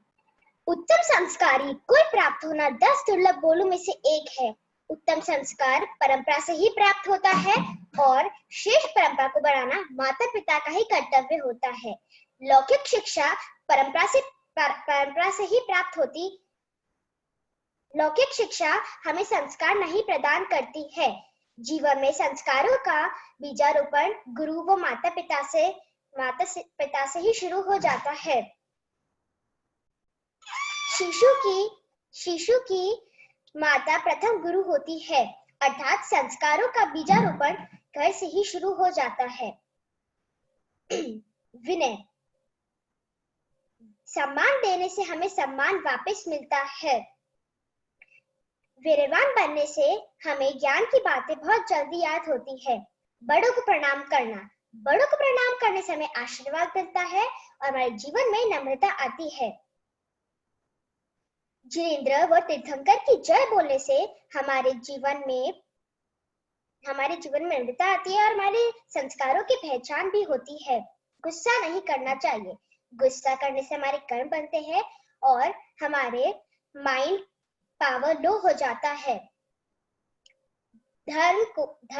बच्चों को धर्म से जोड़ना सर्वप्रथम संस्कारों की नींव है।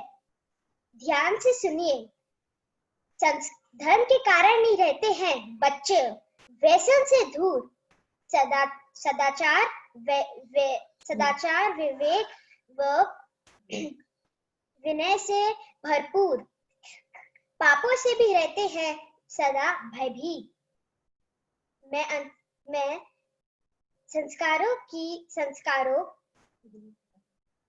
गुरु।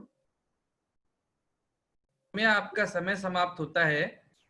अब आपके सामने आ रही हैं 14 वर्षीय उमंग सुराना बीकानेर से। उमंग के बाद में तैयार रहे प्रज्ञा हालावाला और श्वेता जैन। जय जिनेंद्र। मैं उमंग सुराना आज आप सभी के सामने जीवन में संस्कारों के महत्व पर एक वक्तव्य प्रस्तुत करना चाहती हूँ। संस्कार का अर्थ होता है शुद्धिकरण। संस्कार हमारे जीवन के अंदर हमारे तन, मन और मस्तिष्क को शुद्ध करते हैं।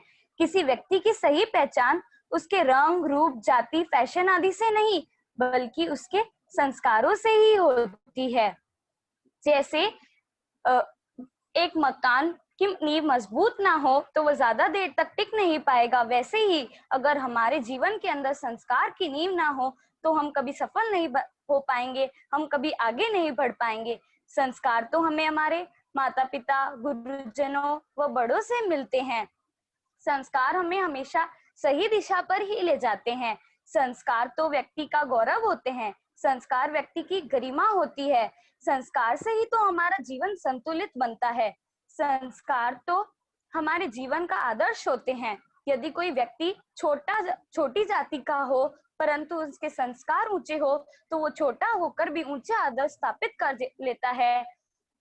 और यदि व्यक्ति ऊंचे कुल में पैदा हो तो भी उसके संस्कार ऊंचे ना हो तो उसका ऊंचे कुल में पैदा होने का भी कोई फायदा नहीं होता है। अंत में मैं आप सभी से यही कहना चाहूंगी, पूरी दुनिया जीत सकते हैं संस्कारों से और जीता हुआ भी सब कुछ हार सकते हैं अहंकार से। धन्यवाद। अब आपके सामने आ रही है 18 वर्षीय प्रज्ञा हालावाला सूरत से। प्रज्ञा के बाद में तैयार रहें श्वेता जैन और साक्षी कंकालिया। श्वेता प्रज्ञा आपका समय शुरू होता है, अब बोलिए। चारों दादा गुरुदेव के चरणों में मेरी कोटि कोटि वंदना। सारे साधु साध्वी जी के चरणों में मेरी कोटि कोटि वंदना। आज मैं प्रज्ञा सुरेश हालावाला आप सभी के सामने एक स्पीच प्रस्तुत करना चाहती हूँ और उसका विषय है संस्कार का महत्व। संस्कार का महत्व जानने से पूर्व उसका मतलब जानना जरूरी है। संस्कार का महत्व जानने से पूर्व उसका मतलब जानना जरूरी है। संस्कार का मतलब जिन शब्दों में नहीं समझाया जा सकता है। संस्कार का मतलब समुद्र से भी गहरा और आकाश से भी लंबा होता है। संस्कार वह है जो अपने से पहले दूसरों का सोचे। संस्कार वह है जो अपने से पहले दूसरों की भलाई चाहे। संस्कार वह है जो खाने से पूर्व उसकी पूजा करे। संस्कार वह है जो हर बुरी चीज में अच्छाई की खोज करे। अगर माता पिता अपने बच्चे 8 साल के बच्चे को यह बोले कि रोज सुबह उठ के अपने माता पिता के पैर छूने, तो वो 1 दिन करेगा, 2 दिन करेगा, 3 दिन करेगा, चौथे दिन शायद वो ना करे। परंतु अगर माता पिता अपने माता पिता के स्वयं पैर छुए, बच्चा इस चीज को देख के जरूर सीखेगा, क्योंकि आजकल की युवा पीढ़ी सुनने से ज्यादा देखकर सीखती है। संस्कार सबके भीतर होता है। संस्कार हमारी आंखों में भी होता है। उसकी हिफाजत पल के झुका कर की जाती है। उसकी हिफाजत पल के झुका कर की जाती है।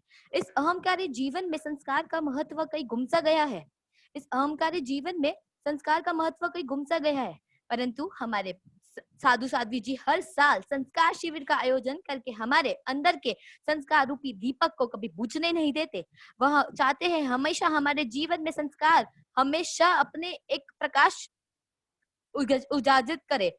जिस प्रकार अगर एक परिवार में संपत्ति हो तो उसकी विल बनती है, संपत्ति हो तो उसकी विल बनती है, और संस्कार हो तो गुडविल बनती है, और संस्कार हो तो गुडविल बनती है। जय जिनेंद्र। Thank you. अब आपके सामने आ रही हैं श्वेता जैन 34 वर्षीय झालावाड़ से। श्वेता जी के बाद में साक्षी कांकलिया और महक कांकलिया तैयार रहें। श्वेता जी आपका समय शुरू होता है, अब बोलिए। आप सभी को मेरा जय जिनेंद्र। संस्कार, जीवन में संस्कारों का महत्व। मानव जीवन में संस्कारों का बड़ा महत्व है। संस्कारों का अर्थ होता है परिमार्जन अर्थात शुद्धिकरण।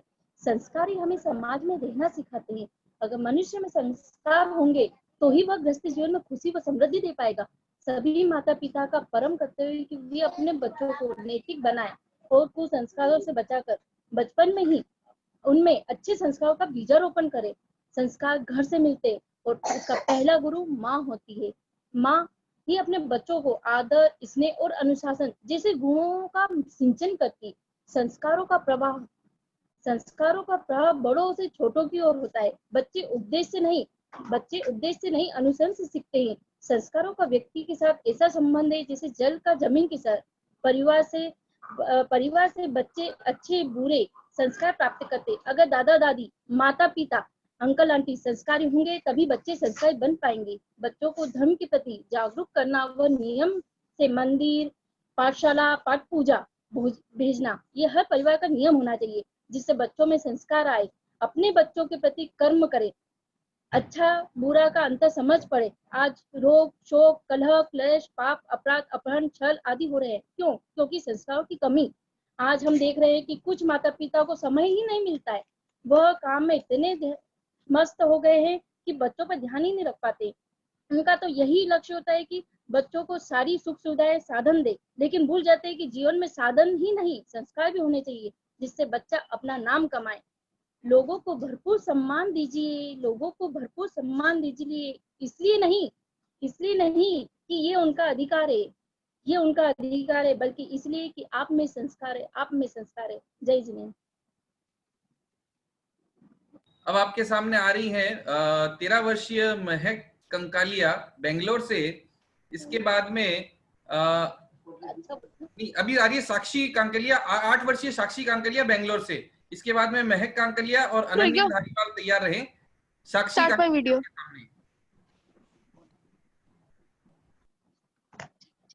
जय जिनेंद्र, मैं साक्षी कांकलिया बेंगलुरु से। मैं आज आप सभी को संस्कार के बारे में कुछ बताना चाहती हूँ। संस्कार हमारे जीवन में बहुत जरूरी है। संस्कार के बिना हमारा जीवन अधूरा है। संस्कार से ही तो व्यक्ति की पहचान होती है। संस्कार सद्गुणों अर्थात सद्गुणों का गुना करना, दोषों को घटाना, माता पिता के आज्ञा मानना और बड़ों को प्रतिदिन नमस्कार करना, दूसरों की निंदा ना करना, यही सब संस्कार के गुण हैं। संस्कार हमारे अपने गुरुजनों और परिवार से मिलता है। धन्यवाद। अब आपके सामने आ रही हैं महक कांकलिया, 13 वर्षीय बेंगलोर से।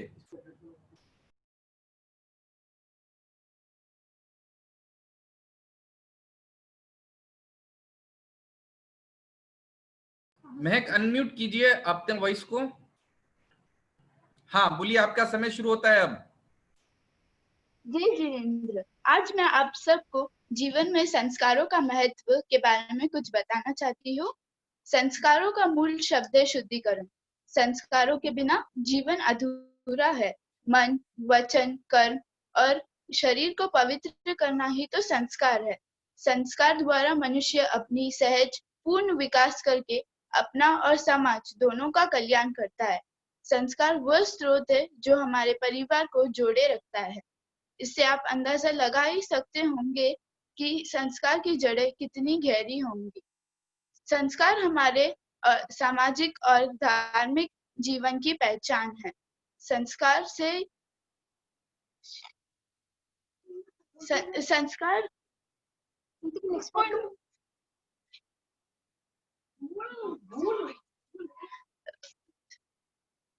संस्कार से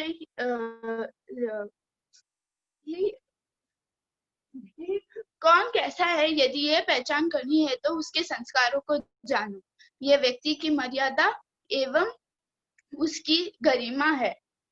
संस्कार बिना संस्कार के व्यक्ति के गुण कुछ ऐसे होते हैं: लोभी, घमंडी इत्यादि।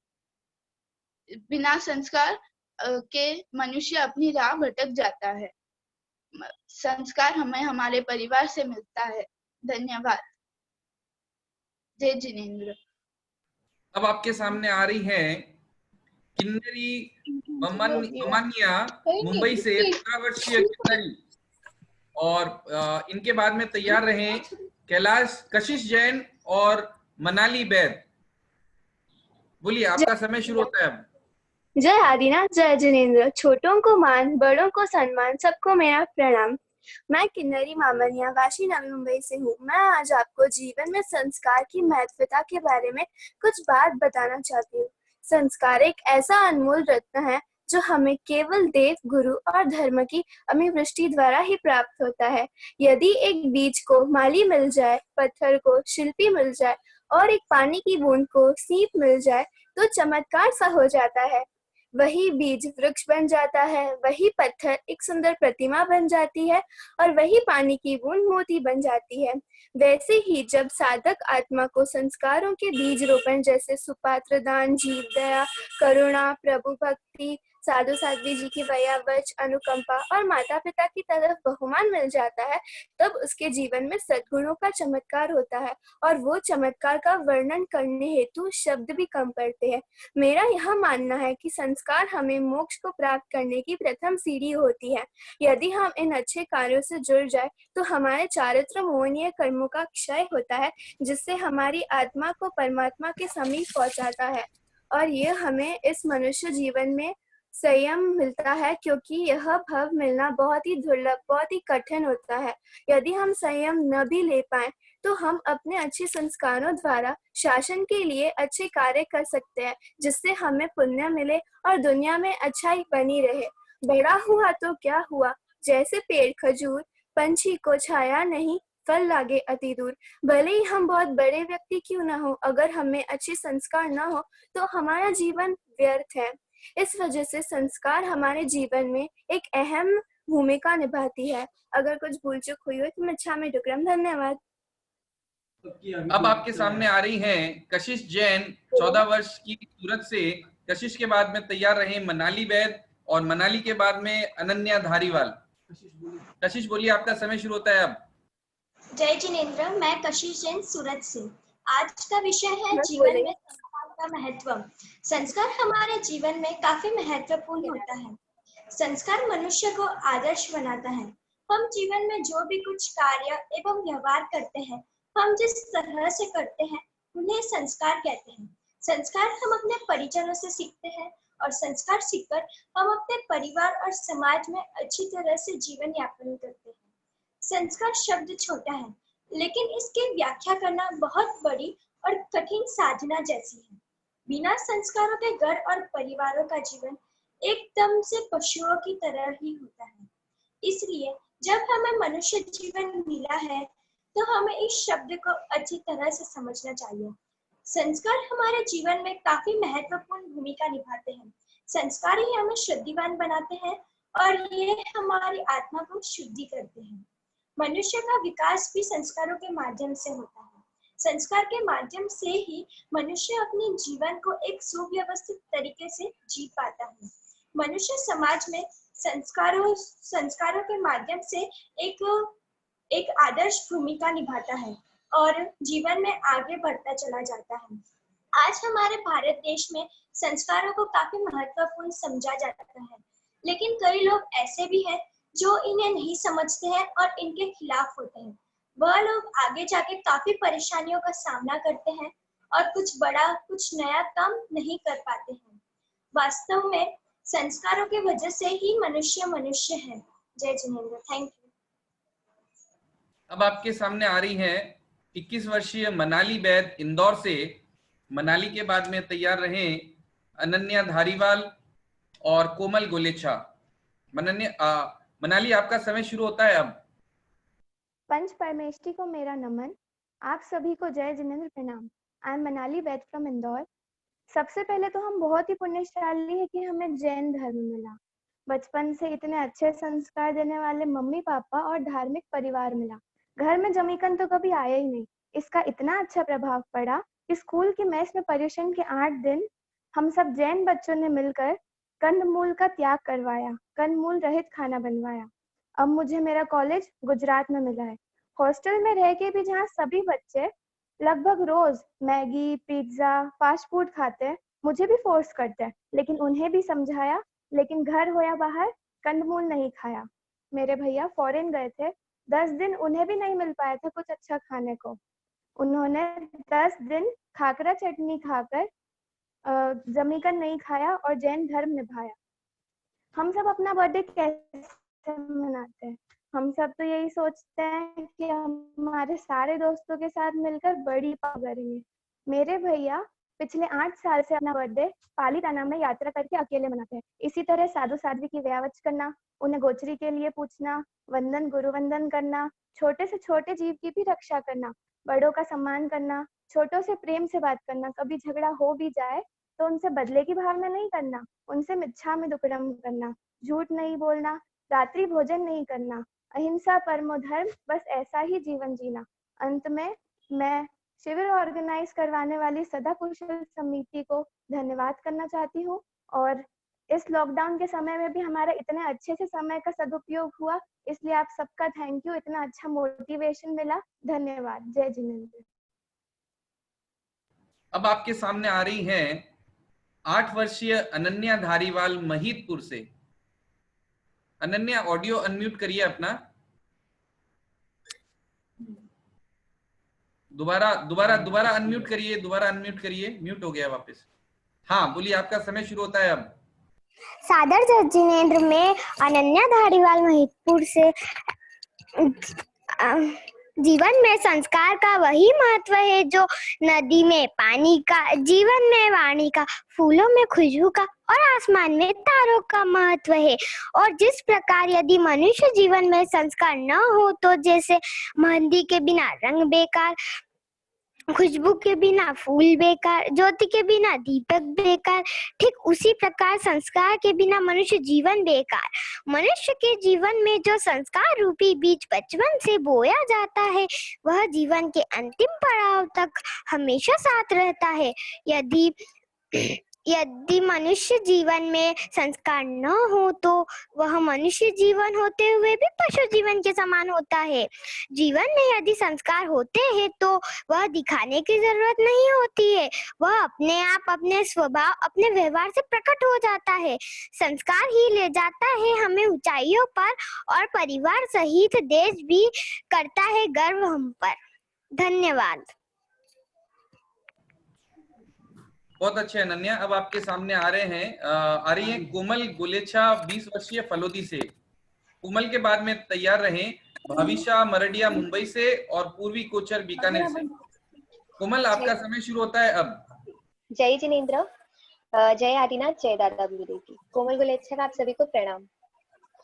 हमारे जीवन में संस्कार के महत्व को मैं बताना चाहूं तो शायद वह सूर्य को दीपक दिखाने के बराबर होगा, लेकिन फिर भी मैं कोशिश करती हूँ सूरज को दीप दिखाने की, सूर्य समक्ष दीप धरने की, सागर को गागर में भरने की। हमारे जीवन में नेगेटिव एनर्जी को पॉजिटिव एनर्जी में ट्रांसफॉर्म करने का ट्रांसफॉर्मर है संस्कार।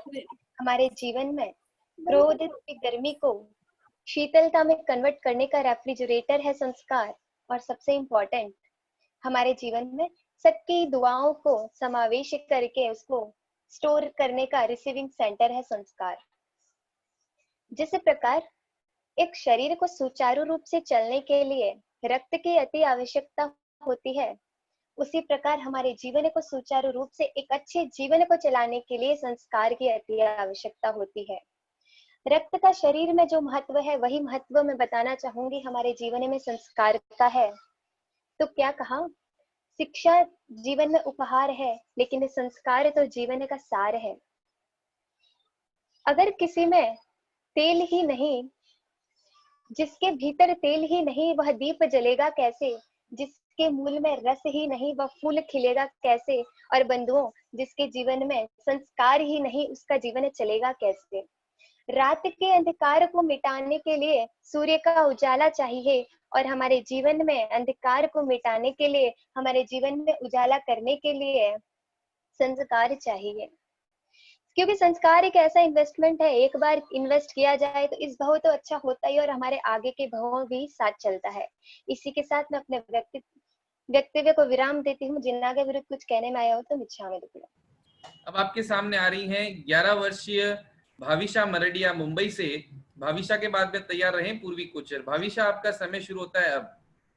गुरुवर्या श्री के चरणों में कोटि कोटि वंदन। प्रिय मित्रों और दोस्तों, मैं भाविशा जैन आप सभी के सामने जीवन में संस्कार का क्या महत्व है यह बताना चाहती हूँ। मैं जब मात्र 5 वर्ष की थी तब मेरी गुरु माँ प्रिय श्रद्धांजना श्री जी मारसा एवं प्रिय श्रेष्ठांजना श्री जी मारसा के सुसंस्कार वाले शिविर में मुझे जाने का अवसर मिला। आप द्वारा मुझे कई संस्कारों की बातें प्राप्त हुई। मेरे जैसे अनगिनत बच्चों ने अपने अंदर संस्कार के बीज बोए। अब यह हमारी जिम्मेदारी है कि हम उस बीज में से फूल बनकर खिले और हमारे जैन समाज को महकाए। हमको संस्कार देने का प्रथम हमारे माता पिता दादा दादी एवं हमारे परिवारजन रोज कुछ न कुछ हमें जीवन जीने की कला सिखाते रहते हैं। इन्हीं संस्कारों से हम हमारा जीवन विकसित बनाते हैं। आदर्श जीवन जीने के लिए सुसंस्कार का अति आवश्यक महत्व है। गुरु ही हमारे अंदर संस्कारों के बीज बोते हैं। गुरु के बिना जीवन अधूरा है। गुरु ने इस शिविर को रख के हमारे अंदर दीपक जलाई। हम बच्चों को रोज प्रतिक्रमण करना चाहिए। दादा दादी माता पिता को प्रणाम करना चाहिए। सुबह उठकर हमें नवकार वाली गिनना चाहिए, नवकारसी करना चाहिए, पूजा करनी चाहिए एवं हमें रात्रि भोजन का त्याग करना चाहिए और हमें गुरु की वाणी सुननी चाहिए। धन्यवाद। जय जिनेंद्र। अब आपके सामने आ रही है पूर्वी कोचर बीकानेर से, 20 वर्षीय पूर्वी कोचर बीकानेर से। जय जिनेंद्र, मैं बीकानेर से पूर्वी कोचर बोल रही हूँ। जिस प्रकार जीवन में गुरु बिना ज्ञान नहीं मिलता और फूलों में महक नहीं होता, उसका मूल्य नहीं होता, उसी प्रकार अगर हमारे जीवन में संस्कार नहीं है तो हमारे जीवन में किसी भी प्रकार का कोई मूल्य नहीं है। ये अच्छे संस्कार हमें अपने माता पिता एवं गुरुजनों से मिलते हैं। बड़ों का आदर करना, छोटों का सम्मान करना एवं समाज के लिए कोई प्रेरणादायक कार्य करना। जिस प्रकार हम सौभाग्यशाली हैं कि हमें जैन धर्म के संस्कार मिले हैं। जीव दया, सत्य, अहिंसा एवं गरीब दीन दुखियों की सेवा करना। अगर हमारे पास कोई अधिक सामग्री है, जिस प्रकार हम कोरोना से हो रहे गरीब लोग खाना नहीं खा रहे, उन्हें खाद्य सामग्री देना एवं लोगों की सेवा करना एवं सम्मान करना। जिस दिन शाम और सुबह प्रतिक्रमण करना। आजकल की पीढ़ी हम लोग सिर्फ फोन मोबाइल में ही रहते हैं और पढ़ाई में भी कम ध्यान देते हैं। तो मेरा मानना है कि हमें फोन को कम चला के लोगों को माता पिता की सेवा करने एवं मोबाइल को कम से कम उपयोग करना चाहिए। जय जिनेंद्र। आज के हमारे सभी प्रतिभागियों का प्रेजेंटेशन कंप्लीट हो गया है। अब जब तक हमारा रिजल्ट तैयार होता है, हम महाराज साहब का उद्बोधन सुनेंगे। उससे पहले एक सूचना मैं आपको दे दूं। अगले सप्ताह, अगले वीकेंड पे सैटरडे को 2 स्तुति, 2 चैत्यवंदन और 2 स्तवन आपको रिकॉर्डेड आज शाम तक दिए जाएंगे ग्रुप में और यूट्यूब चैनल पे। वहां से बंद हो जाता है। वहां से आपको डाउनलोड करके उनको सुनना है और उनको याद करना है। और अगले सैटरडे आपको जो पूछा जाएगा वो सुनाना पड़ेगा। सैटरडे का कंपटीशन रहेगा 2 स्तुति, 2 चैत्यवंदन, 2 थुई और 2 स्तवन। इनमें से जो भी आपको पूछा जाए दोनों याद करने, जो रिकॉर्डेड आपको दिए जाएंगे। संडे को अष्टमंगल, अष्ट प्रातिहार्य और अष्ट कर्म, इन तीनों टॉपिक में से एक टॉपिक आपको चुनना है। उसकी एक ड्राइंग बनानी है आपको और उस ड्राइंग को आपको संडे को एक्सप्लेन करना है लाइव। मतलब उस ड्राइंग के बारे में या कह दें उस टॉपिक के बारे में आपको बोलना है और उसको एक्सप्लेन करके बताना है। ड्राइंग के और आपकी प्रेजेंटेशन के दोनों के मार्क्स रहेंगे। अब देरी ना करते हुए हम गुरुवर्या श्री का उद्बोधन सुनते हैं। गुरुवर्या श्री के उद्बोधन के जस्ट बाद में कल के और आज के दोनों रिजल्ट डिक्लेयर किए जाएंगे। तो सभी कहीं ना जाएं और तैयार रहें। बस गुरुवर्या श्री के उद्बोधन के जस्ट बाद में रिजल्ट डिक्लेयर किए जाएंगे। अब आपकी स्क्रीन पे गुरुवर्या श्री। लोक के अग्रभाग पर विराजित संपूर्ण मुक्त आत्माओं के चरणों में हमारी वंदना। परम पूज्य लाखों अजैनों को जैन बनाने वाले मम आराध्य गुरुदेव श्री जिनदत्त सूरी आदि चारों दादा गुरुदेव श्री के चरणों में हमारा भाव भरा वंदन। परम पूज्य वर्तमान खरतर गच्छाधिपति आचार्य भगवंत श्री जिनमणि प्रभ सुरेश्वर जी महाराज साहेब, परम पूज्य गणिनी पद विभूषिता गुरुवर्या श्री सुलोचना श्री जी महाराज साहेब, तपोरत्ना परम पूज्य श्री सुलक्षणा श्री जी महाराज साहब के चरणों में हमारा वंदन। आप सभी को बहुत बहुत धर्म लाभ, कैसे हैं आप सभी? बहुत बहुत मधुर स्मृति। आज मैं एक बहुत ही कॉमन प्रॉब्लम के बारे में बात करने वाली हूँ। तो आप सब तैयार हैं मुझे सुनने के लिए? रिप्लाई कीजिए। मनीष भैया आप सबके रिप्लाई को वॉचिंग कर रहे हैं। ओके, तो जिस कॉमन प्रॉब्लम की मैं आज बात कर रही हूँ आपसे, आई एम श्योर कि वो प्रॉब्लम मेरी लाइफ में, आपकी लाइफ में, हम सबकी लाइफ में वो कॉमन प्रॉब्लम है। बस फर्क सिर्फ इतना ही होगा कि किसी में थोड़ी ज़्यादा होगी तो किसी में थोड़ी कम होगी, बट ऑलमोस्ट सबके अंदर वो कॉमन प्रॉब्लम है और उस प्रॉब्लम का नाम है गुस्सा, एंगर, क्रोध। आप में से किस किस गर्ल्स या बॉयज को गुस्सा आता है? जवाब सिर्फ आपको यस और नो में देना है। कम आता है, ज्यादा आता है, ये सब हम बाद में देखेंगे। आता है या नहीं आता है, बस इतना ही रिप्लाई कीजिए, yes sir no. Okay, almost सबका आंसर यस है। ओके, तो ये जो एंगर है, ये जो गुस्सा है, ये हमारी लाइफ की बहुत बड़ी प्रॉब्लम है। ये सब बात मानते हैं ना आप? तो इस गुस्से को कभी हम अपनी बॉडी के थ्रू एक्सप्रेस करते हैं, तो कभी हम अपने वर्ड्स के थ्रू एक्सप्रेस करते हैं, तो कभी हम अपने मन ही मन में रखते हैं। यानी कि अंदर ही अंदर क्रोध पनपता है, अंदर ही अंदर क्रोध बढ़ता है, अंदर ही अंदर एंगर ग्रोथ कर रहा होता है। ये गुस्सा, क्रोध एक ऐसी अग्नि है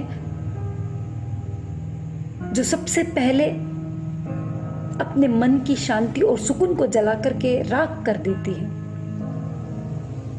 गुस्सा हमारे रिश्तों में जहर भर देता है। बहुत ज्यादा गुस्सा करने वाला इंसान कभी खुश नहीं रह सकता, कभी हैप्पी रह ही नहीं सकता। वो हमेशा अपने आप से ही परेशान रहता है। गुस्सा करने की सजा किसी और को नहीं, गुस्सा करने वाले को ही सबसे ज्यादा मिलती है। गुस्सा तूफान की तरह है, गुस्सा सुनामी की तरह है, जो हमारे विवेक को, हमारी समझदारी को, हमारे होश को बहा करके ले जाती है। ये क्रोध एक जलता हुआ कोयला है। जो इंसान इस कोयले को पकड़ के रखता है, उसको सबसे पहले जलाता है, और वही कोयला यदि दूसरे के ऊपर फेंक देता है तो सामने वाले को भी जला करके राख कर देता है। क्रोध से, क्रोध करने वाले व्यक्ति का ही सबसे ज्यादा डैमेज होता है। जो व्यक्ति क्रोध करता है उसकी नसें तन जाती हैं, सांसें तेज होने लग जाती हैं। उस वक्त गुस्सा करने वाले की बॉडी में कोर्टिसोल नाम की एक जहर होता है, जो उसकी मात्रा बढ़ जाती है।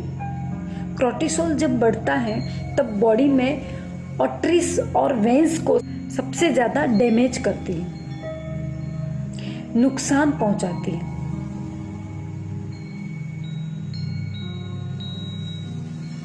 और ये तो आप सुनते ही है ना कि किसी को हार्ट का स्ट्रोक हो गया, किसी को ब्रेन का स्ट्रोक हो गया, किसी को लीवर का स्ट्रोक हो गया, किसी को पैनक्रियास का स्ट्रोक हो गया। तो ये क्यों होता है? पता है आपको ये क्यों होता है? ये बहुत ज्यादा क्रोध का ही कारण है। बहुत ज्यादा क्रोध के कारण ही ये सब कुछ होता है। तो आज हम एंगर को लेकर के 4 चीज समझेंगे। नंबर 1, गुस्सा क्या है। नंबर 2, गुस्सा क्यों और कब आता है। नंबर 3, गुस्से का परिणाम, फल, उसका रिजल्ट क्या है। और नंबर 4, गुस्से को कम करना, शांत करना या खत्म करने के कुछ टिप्स, कुछ घरेलू उपाय, वो हम समझेंगे। सबसे पहले मैंने क्या कहा, गुस्सा क्या है। ये एंगर हमारी बॉडी का एक नेचुरल नेचर है, जिसको हम कहते हैं कि ये एक स्वाभाविक विकार है। शास्त्रों में भी कहा है काम, क्रोध, लोभ, मोह और अहंकार। मैं फिर से रिपीट करूंगी, काम, क्रोध, लोभ, मोह और अहंकार, ये मनुष्य के 5 बहुत बड़े दुश्मन हैं। और इन सब में से सबसे ज्यादा खतरनाक, सबसे ज्यादा नुकसान पहुंचाने वाला विकार क्रोध है। आपको पता है ये क्रोध क्या क्या करता है? ये हमारी हेल्थ को खराब करता है, हमारे रिलेशनशिप्स के लिए भी ये अच्छा नहीं है। नंबर 3, हमारे करियर के लिए नुकसानकारक है। नंबर 4, ये हमारे स्पिरिचुअल ग्रोथ के लिए बाधक है। नंबर 5, ये हमारे मेंटली एंड फिजिकली दोनों फील्ड के लिए नुकसान पहुंचाने वाला है। ये सब हम मानते हैं कि 2 मिनट का गुस्सा हमारी पूरी की पूरी लाइफ को डिस्ट्रॉय कर देता है, हमारी पूरी जिंदगी को तहस नहस कर देता है, हमारी पूरी जिंदगी को खराब और बर्बाद कर देता है, हमारी पूरी जिंदगी को खत्म करके रख देता है। तो हमारी बात यह थी कि गुस्सा एक स्वाभाविक विकार है। गुस्सा क्या है? एक स्वाभाविक विकार है। इसे खत्म करना, इसे कंट्रोल करना बहुत जरूरी है। नंबर 2, गुस्सा क्यों आता है? आज हम देखेंगे कि किस किस सिचुएशन में हमें गुस्सा आता है। और ये बात हम सब जानते हैं कि एंगर किसी भी एंगल से अच्छा नहीं है। ये जो एंगर है वो किसी भी एंगल से अच्छा नहीं है। इसे हमें खत्म करना ही होगा या इसे हमें कंट्रोल करना ही होगा। तो हम देखेंगे कि कौन सी सिचुएशन में हमें गुस्सा आता है। नंबर 1, जब कोई बात हमारे मन के अनुकूल नहीं होती है तब हमें गुस्सा आता है। जब हम हमारी मर्जी के खिलाफ कुछ और करवाने की कोशिश करते हैं तब हमें गुस्सा आता है, या फिर कोई हमारी मर्जी के खिलाफ करता है तब हमें गुस्सा आता है। नंबर 3, किसी से कोई गलती हो जाती है और सामने वाला उस गलती को जब एक्सेप्ट नहीं करता है, स्वीकार नहीं करता है, तब हमें गुस्सा आता है। ये सर नो आता है। हाँ, और कब आता है? जब हम तनाव में रहते हैं, टेंशन में, डिप्रेशन में, फ्रस्ट्रेशन में होते हैं, तब हमें गुस्सा आता है। और कब? जब हम चीजों को अपने तरीके से बदलना चाहते हैं और सामने वाले से बदलाना चाहते हैं और सामने वाला हमारी सोच को नेग्लेक्ट करता है, इग्नोर करता है और वो हमारे हिसाब से बदलता नहीं है, तब हम चिड़चिड़ेपन में आ जाते हैं और तब हमें गुस्सा आता है। काफ़ी लोग तो ये होते हैं कि ट्रैफिक में फंस जाते हैं तो गुस्सा करते हैं, ट्रेन छूट जाती है तो गुस्सा करते हैं, बस छूट जाती है तो गुस्सा करते हैं, ऑफिस में कोई स्टाफ लेट आ जाता है तो गुस्सा करते हैं। मतलब हर छोटी छोटी चीज़ों के अंदर वो गुस्सा करते हैं। और कब गुस्सा आता है? कि जब हम टेंशन में चुपचाप एक जगह बैठे होते हैं और हमारे साथ कोई मस्ती करता है या हमें कोई छेड़ता है, उस वक्त भी हमें बहुत गुस्सा आता है। और कब आता है? कि जब हमारी कोई गलती ही ना हो और अचानक 10 लोगों के सामने हमारी कोई इंसल्ट कर देता है, हमें कोई बोल देता है, तब हमें बहुत गुस्सा आता है। जब आपका कोई अपमान करता है, जबकि आप प्रतिष्ठित हो, आप अच्छी पोजीशन पर हो, अथॉरिटी है, फिर भी आपके मन के विरुद्ध अगर कोई ओपिनियन दे और वो भी मीटिंग में दे और मीटिंग के सारे मेंबर्स उसका सपोर्ट करें, तब आपको गुस्सा आता है, आप तिलमिला उठते हैं, क्रोध से भर जाते हैं। एम आई राइट? तो इतनी सारी सिचुएशन में ये मेन पॉइंट है, मेन इतनी सारी सिचुएशन में हमें गुस्सा आता है। गुस्सा, ये हमारा जो क्रोध है, ये हमारा ईगो हर्ट होता है। गुस्सा कब आता है? जब हमारा ईगो हर्ट होता है, अहंकार पर जब हमें चोट लगती है, तब हम आउट ऑफ कंट्रोल हो जाते हैं और गुस्सा आता है। और एक बात यह भी है कि जब हम बीमार होते हैं उस वक्त भी हमें बहुत गुस्सा आता है, क्योंकि हम बॉडी से वीक हो जाते हैं, हम चिड़चिड़ेपन में आ जाते हैं। कोई हमें खाने के लिए बोलता है, दवाई के लिए बोलता है, और भी कोई चीज़ के लिए बोलता है, तब भी हमें गुस्सा आता है। तो ये सारे पॉइंट्स हैं कि हम ऐसी सिचुएशन में हम क्रोधित हो जाते हैं। आज हम थोड़ा डीप में जाएंगे, गुस्से को जड़ से उखाड़ने की कोशिश करेंगे। उन सबको समझने के लिए एकाग्रता की, कंसंट्रेशन की बहुत ज़रूरी है। तो आप सब इसको बड़े ध्यान से सुनना। आज हम कुछ टेम्परेरी बेसिस पर नहीं, कुछ सिचुएशन के हिसाब से भी नहीं, बल्कि परमानेंट सिचुएशन के लिए इस क्रोध को लेट गो करने की कोशिश करेंगे। आपको पता है गुस्सा हम किस पर कर सकते हैं? गुस्सा हम दो व्यक्तियों पर कर सकते हैं। सबसे पहले तो गुस्सा हम किस पर करते हैं? अपने जो होते हैं उन पर करते हैं। देखिए इंडिया की पॉपुलेशन कितनी है? 1 अरब 30 करोड़, करेक्ट है?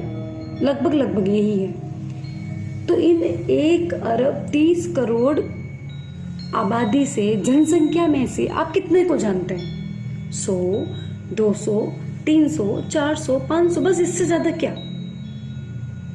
लेकिन इन सब में से आप क्रोध किस पर करते हैं? किस पर करते हैं? जो डेली रात दिन जिसके साथ में आप रहते हो, जिसके साथ में आप फ्रेंडली होते हो, जिसके बहुत करीब में रहते हो, आप उन्हीं के साथ में क्रोध करते हो। उनके ऊपर ही आप क्रोध करते हो, उनसे ही आप क्रोध करते हो। कोई घर में आपके मेहमान आए तो मेहमान पर आप क्रोध करते हो? नहीं करते हो ना, पहली बात। और दूसरी बात, और किस पर क्रोध करते हैं? जो हमसे ज़्यादा वीक हो उस पर हम क्रोध करते हैं। जो हमसे छोटे हो, जो हमारे से ज़्यादा पावरफुल ना हो, हम उसके ऊपर क्रोध करते हैं। कैसे? जैसे एक व्यक्ति है, आज उसके बॉस ने उसके ऑफिस में 10 लोगों के सामने उसको कुछ बोल दिया, लेकिन वो उसके सामने कुछ नहीं बोल पा रहा है क्योंकि उसका बॉस है वो। लेकिन उसको बहुत क्रोध आ रहा है और वो क्रोध से निकलता है, ऑफिस से घर आता है। और घर में क्या होता है, उनके 2 बेटे हैं, एक बड़ा बेटा और एक छोटा बेटा। तो छोटा बेटा टॉयज से खेल रहा होता है और उसी वक्त टॉयज टूट जाता है छोटे बेटे के हाथ से। बड़ा बेटा वो टॉयज ले लेता है अपने हाथ में उसको ठीक करने के लिए, और वो कुछ देखता रहता है, खुद खेलने लग जाता होगा। उसी वक्त उसके पापा का आना होता है और वो छोटा वाला बेटा पापा को देखकर रोने लगता है कि पापा पापा। तो पापा पूछते क्या हुआ बेटा? तो बोले देखो भैया टॉयज ले लिया है, वो मुझे दे नहीं रहा है, उसने तोड़ दिया, ये दे दिया वो। और पापा तो ऑलरेडी गुस्से में थे, ऑफिस में उनके जो इंसल्ट हुई है गुस्से में थे, और आकर के एक जोरदार से बड़े बेटे को पूछे बिना, जाने बिना, समझे बिना, कुछ किए बिना एक थप्पड़ मार देते हैं। क्योंकि वो गुस्सा कहीं ना कहीं तो निकलेगा ना। आप कहाँ निकालेंगे? बॉस के को तो निकाल नहीं सकते ना। तो अपना बेटा, वो छोटा है, वो पावरफुल नहीं है, वो क्या सोचेंगे, ठीक है एक बार रो लेगा, घंटा भर रो लेगा, उसके बाद तो चुपचाप हो जाएगा, इससे ज़्यादा क्या कर सकता है। तो वो उसको थप्पड़ मार देता है, जबकि हालांकि गलती छोटे बच्चे की है, छोटे बेटे की है, फिर भी पापा उसको मार देता है। तो गुस्सा कहाँ व्यक्ति निकालता है? जो वीक होता है, जो पावरफुल कम होता है, उसके ऊपर गुस्सा निकाला जाता है। तो ऐसे 2 सिचुएशन में व्यक्ति गुस्सा निकालते हैं। एक तो जो अपना करीबी होता है, जो अपना होता है, और दूसरा जो हमसे कम पावरफुल वाला होता है, उन पर गुस्सा निकालता है। ठीक है, तो ये होगी 2 बात। अब तीसरी बात हम समझेंगे कि गुस्सा का परिणाम क्या होता है, गुस्सा का रिजल्ट क्या है। तो उसके लिए मैं आपको एक स्टोरीज के माध्यम से बताना चाहूँगी। ये पंजाब की घटना है, 10-12 साल पहले की घटना है, बिल्कुल सत्य घटना है। एक हस्बैंड वाइफ और उनके 3 बच्चे। बड़ा बेटा होगा करीबन 8-10 साल का, और मिडिल में जो गुड़िया थी वो 4-5 साल की थी, और लास्ट में एक बेबी बॉय था। वो बेबी बॉय आई थिंक 1.5-2 साल का होगा। प्रॉब्लम ये थी कि हस्बैंड वाइफ दोनों को भी खतरनाक गुस्सा आता था, बहुत ज़्यादा गुस्सा आता था। आज इन दोनों के बीच में लड़ाई हो गई, इन हस्बैंड वाइफ के अंदर झगड़ा हो गया, अनबन हो गई, और पति को भी भयंकर गुस्सा आया। वो ऑफिस से अपनी सैलरी लेके आया था, एक कांच की टेबल के ऊपर उसने अपनी सैलरी पटकी और घर छोड़ करके भाग गया, चला गया, बाहर गया। पत्नी को भी भयंकर गुस्सा आया हुआ था। तो बड़ा वाला बेटा आकर के माँ को बोलता है, माँ जाने दो ना, ठीक है पापा ने बोला है तो कोई बात नहीं, आप समझ लिया करो। तो माँ को गुस्सा है, तो जब भी देखता अपने पापा की सपोर्ट करता रहता, और इतना भयंकर उसको गुस्सा होता है, एक जोरदार उसके गाल पर थप्पड़ मार देती है। वो बेटा, उसको भी गुस्सा आ गया। वो अपने 3rd फ्लोर पे रहता था, वो बिल्डिंग से नीचे उतरने लगा और उस समय उस बिल्डिंग का जो सीढ़ियाँ थी, उस सीढ़ियाँ की कंस्ट्रक्शन का काम चल रहा है। बच्चे का ध्यान नहीं रहा, रोते रोते वो बच्चे जा रहा था, पग स्लिप हुआ और एकदम 3rd फ्लोर से नीचे गिर गया और ऑन द स्पॉट उस बच्चे की मौत हो गई, ऑन द स्पॉट डेथ हो गई। 10-15 लोग इकट्ठे हो गए और हाँ मतलब जोर जोर से आवाज़ें करने लगे, चिल्लाने लगे, अरे क्या हो गया क्या हो गया। जैसे माँ, वो जो छोटा बच्चा था वो माँ किचन में काम कर रही थी, छोटा बच्चा पास में था, खेल रहा था और माँ एकदम भाग के आई, क्या बात है इतनी आवाज़ क्यों आ रही है। गुस्से में तो थी और आकर इधर देखती, वो जो गुड़िया थी, वो 3-4 साल की गुड़िया, वो जो उसके पापा जो सैलरी रख के गए थे, पैसे रख के गए थे, वो नोट निकालती है और उसके सब 2-3 टुकड़े कर देती है, खेलती। बच्ची वो क्या समझती पैसा क्या चीज़ है। और कुछ चीज़ लेकर के दीवारों के ऊपर लिखना विखना कर देती। माँ को और गुस्सा आता है, उस बच्ची को भी एक कस करके थप्पड़ मार देती, ये तूने क्या किया, सारे नोट फाड़ दिए। और वो बच्ची को जैसे थप्पड़ मारी, वो बच्ची उस कांच की टेबल पर गिर जाती है, वो कांच की टेबल के टुकड़े टुकड़े हो जाते हैं और वो सारे कांच उसके सिर के अंदर चुभ जाते हैं, जिससे खून की धारा बहने लग जाती है। इधर वो माँ नीचे जाके देखती है तो बच्चा, उसी समय उसका बड़ा बेटा तो ऑन द स्पॉट उसकी डेथ हो जाती है। एकदम घबरा जाती है, वापस ऊपर आने की कोशिश करती है। इतने में क्या होता है, जो वो छोटा सा बेबी बॉय था जिसको वो किचन में छोड़ के गई थी, गैस के ऊपर गरम गरम एक तपेले पर गर्म पानी चढ़ाया हुआ था, एक पर दूध था। वो बच्चा चलते चलते चलते उस गैस के पास जाता है और टल्ला लगता है, ठोकर लगती है या जो भी होगा, उसके हाथ से वो भगोला नीचे गिरता है और वो बच्चा भी जल जाता है। ऊपर आके देखे तो इधर वो गुड़िया भी लगभग खत्म ही हो जाती है, इधर वो बच्चा जल जाता है। घर की ऐसी सिचुएशन हो जाती है, वो इतना डर जाती है। अब सोची थी है कि अब मेरा पति वापस आएगा और ऐसी सिचुएशन देखेगा तो वो मुझे मारेगा, अब मैं क्या करूँ। घबरा जाती, कंट्रोल नहीं कर पाती, सीधी अंदर जाती है, साड़ी निकालती है, पंखे से वो साड़ी को लटकाती है और फांसी खा करके खत्म हो जाती है।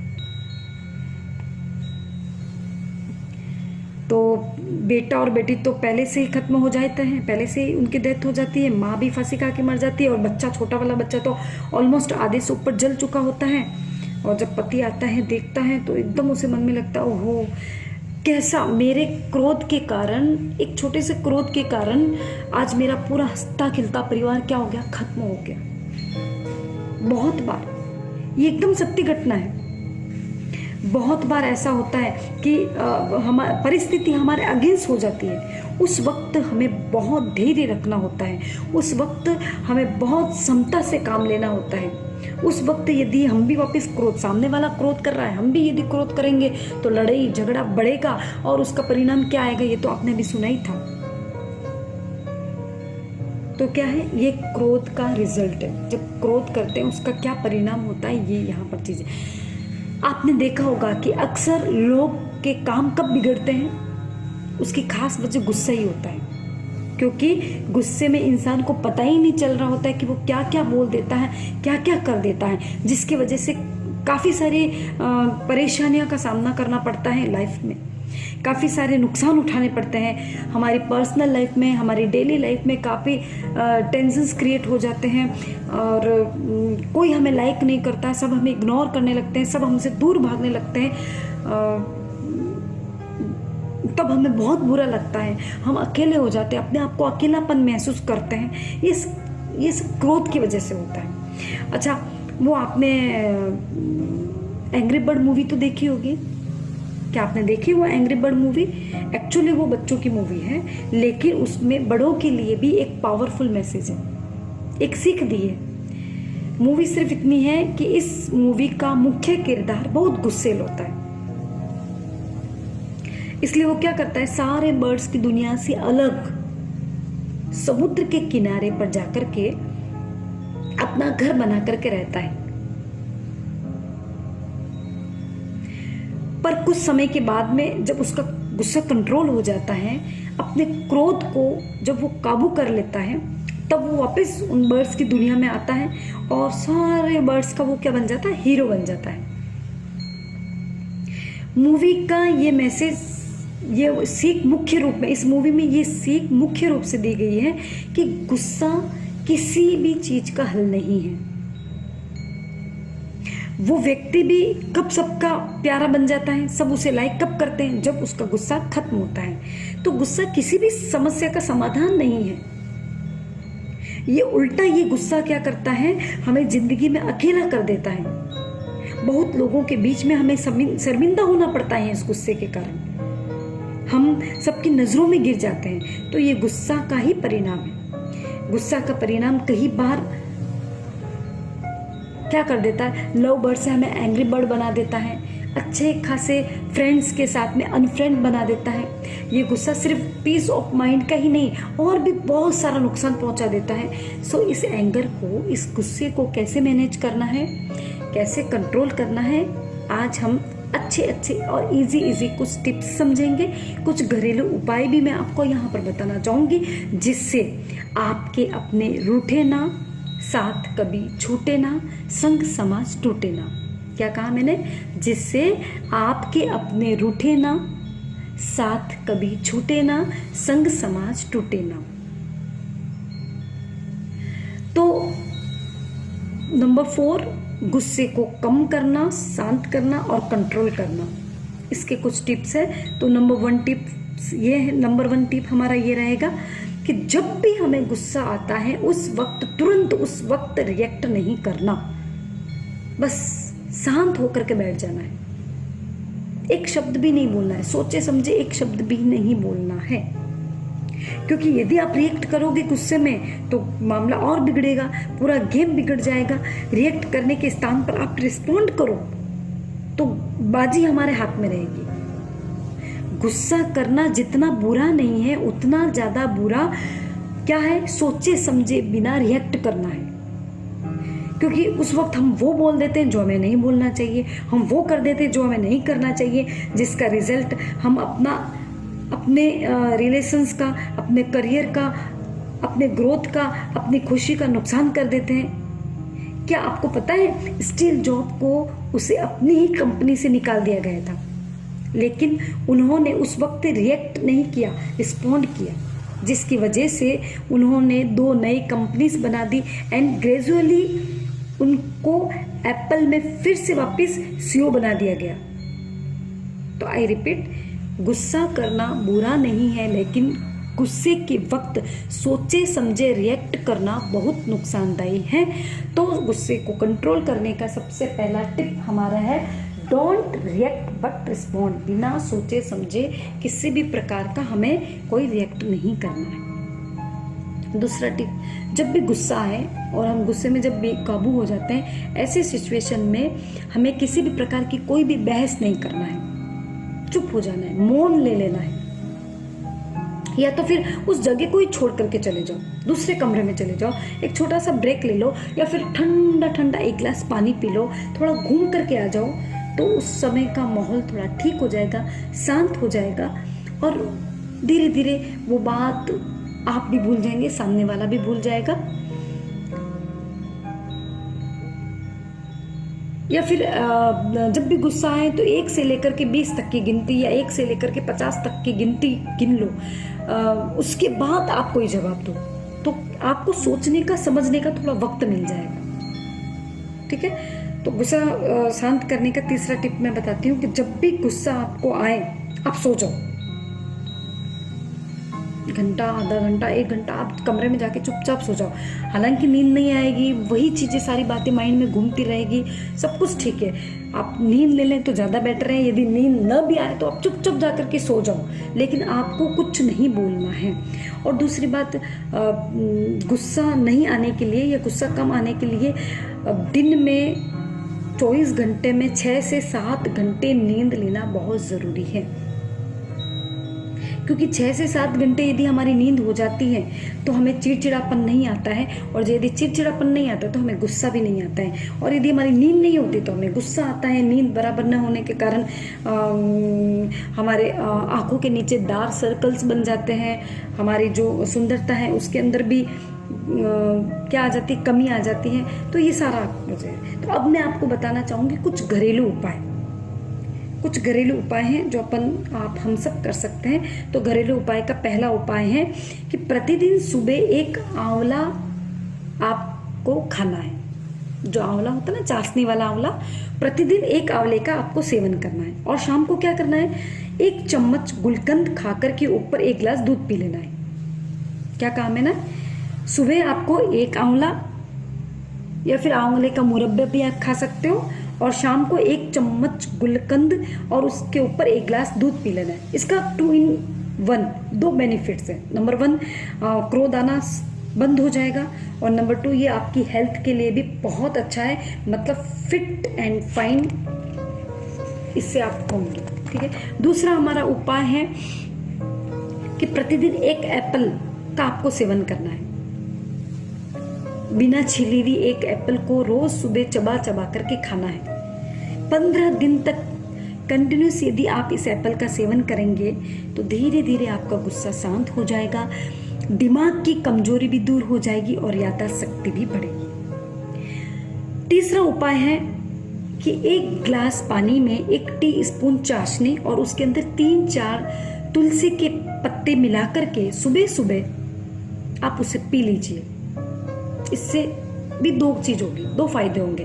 पहला तो आपका गुस्सा कम हो जाएगा, और दूसरा जो शरीर के अंदर एक्स्ट्रा चर्बी बढ़ी है वो भी धीरे धीरे कम होने लगेगी। चौथा हमारा घरेलू उपाय है कि एक कोई बड़ा कटोरा लीजिए या भगोला लीजिए, तपेली जिसको बोलते हैं वो लीजिए, या परात में पानी डाल दीजिए और उसमें अपना मुख देखिए, और उसमें अपने राइट हैंड की फर्स्ट उंगली उस पानी के अंदर डाल करके ओम ह्रीम श्रीम शांति नाथाय नमः, ओम ह्रीम श्रीम शांति नाथाय नमः, इस मंत्र को 21 बार या 27 बार गिन करके वो पानी आपको पी लेना है। महीने में 15 दिन क्या करना है, महीने में 15 दिन वो अभिमंत्रित पानी आपको पी लेना है, और उस थोड़े से पानी से आप अपने मुंह को भी धो सकते हैं। तो इससे भी धीरे धीरे अपन को इससे भी अपन धीरे धीरे अपना गुस्सा कम कर सकते हैं। और अब मैं बताती हूँ आपको 5वां उपाय। जब भी गुस्सा आए उस वक्त आप कोई अच्छे शांत जगह पर जाके बैठ जाइए, एकदम रीढ़ की हड्डी सीधी, आंखें बंद करें और धीरे धीरे लंबी लंबी गहरी गहरी सांस लें और धीरे धीरे सांस को छोड़ें। 10 से 15 मिनट तक आपको करना है। धीरे धीरे लंबी गहरी गहरी सांस लें और धीरे धीरे लंबी गहरी सांस को छोड़ें। ये सबसे आसान तरीका है गुस्से को कम करने का। जैसे ही हम सांस लेंगे और छोड़ेंगे, सांस लेंगे और छोड़ेंगे, हम नॉर्मल हो जाएंगे। अंदर जो हमारा तनाव है वो धीरे धीरे कम हो जाएगा। इसके साथ में धीरे धीरे गुस्सा भी हमारा कम हो जाएगा। 6ठा उपाय हमारा है कि जब भी आपको गुस्सा आता है या गुस्सा ज़्यादा आता है तो आपको समझना है कि ज़्यादा मिर्च मसाला वाला खाना नहीं खाना है, कॉफ़ी नहीं पीना है, और जितना ज़्यादा हो सके उतना आप छाछ का सेवन कीजिए, नींबू का पानी पीजिए, दूध पीजिए, जिससे आपका व्यक्तित्व भी निखरेगा, आपकी सुंदरता भी निखरेगी और आपका गुस्सा भी नहीं आएगा। तो ये कुछ उपाय थे गुस्सा को कम करने का या रोकने का। इसका पुरुषार्थ आप भी करें, हम भी करें। ये उपाय हैं जो घरेलू उपाय है, तो हम सब कर सकते हैं। आप भी करें, हम भी करें, ताकि हम गुस्सा से बच सकें। तो किसी ने कहा है, उस चीज़ को मैं यहाँ पर कहना चाहूँगी कि जब भी हमको क्रोध आए, यदि सोमवार को क्रोध आए तो सोमवार के दिन यदि हमें क्रोध आए तो क्रोध बाबू को कहना नहीं नहीं नहीं, आज तुम्हें नहीं आना है। क्यों?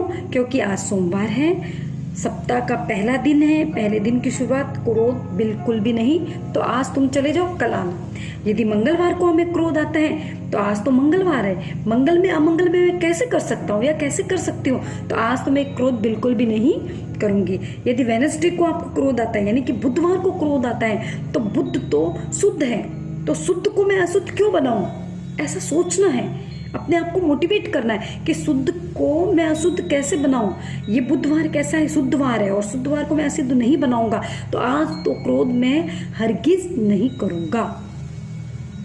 फिर गुरुवार के दिन यदि क्रोध आता है तो गुरुवार तो किसका है? गुरु का दिन है। मन में शांति रखना। आज तो मैं गुरुदेव के श्री चरणों में अपना पूरा दिन समर्पित करना चाहता हूं, तो मैं आज तो क्रोध कर ही नहीं सकता।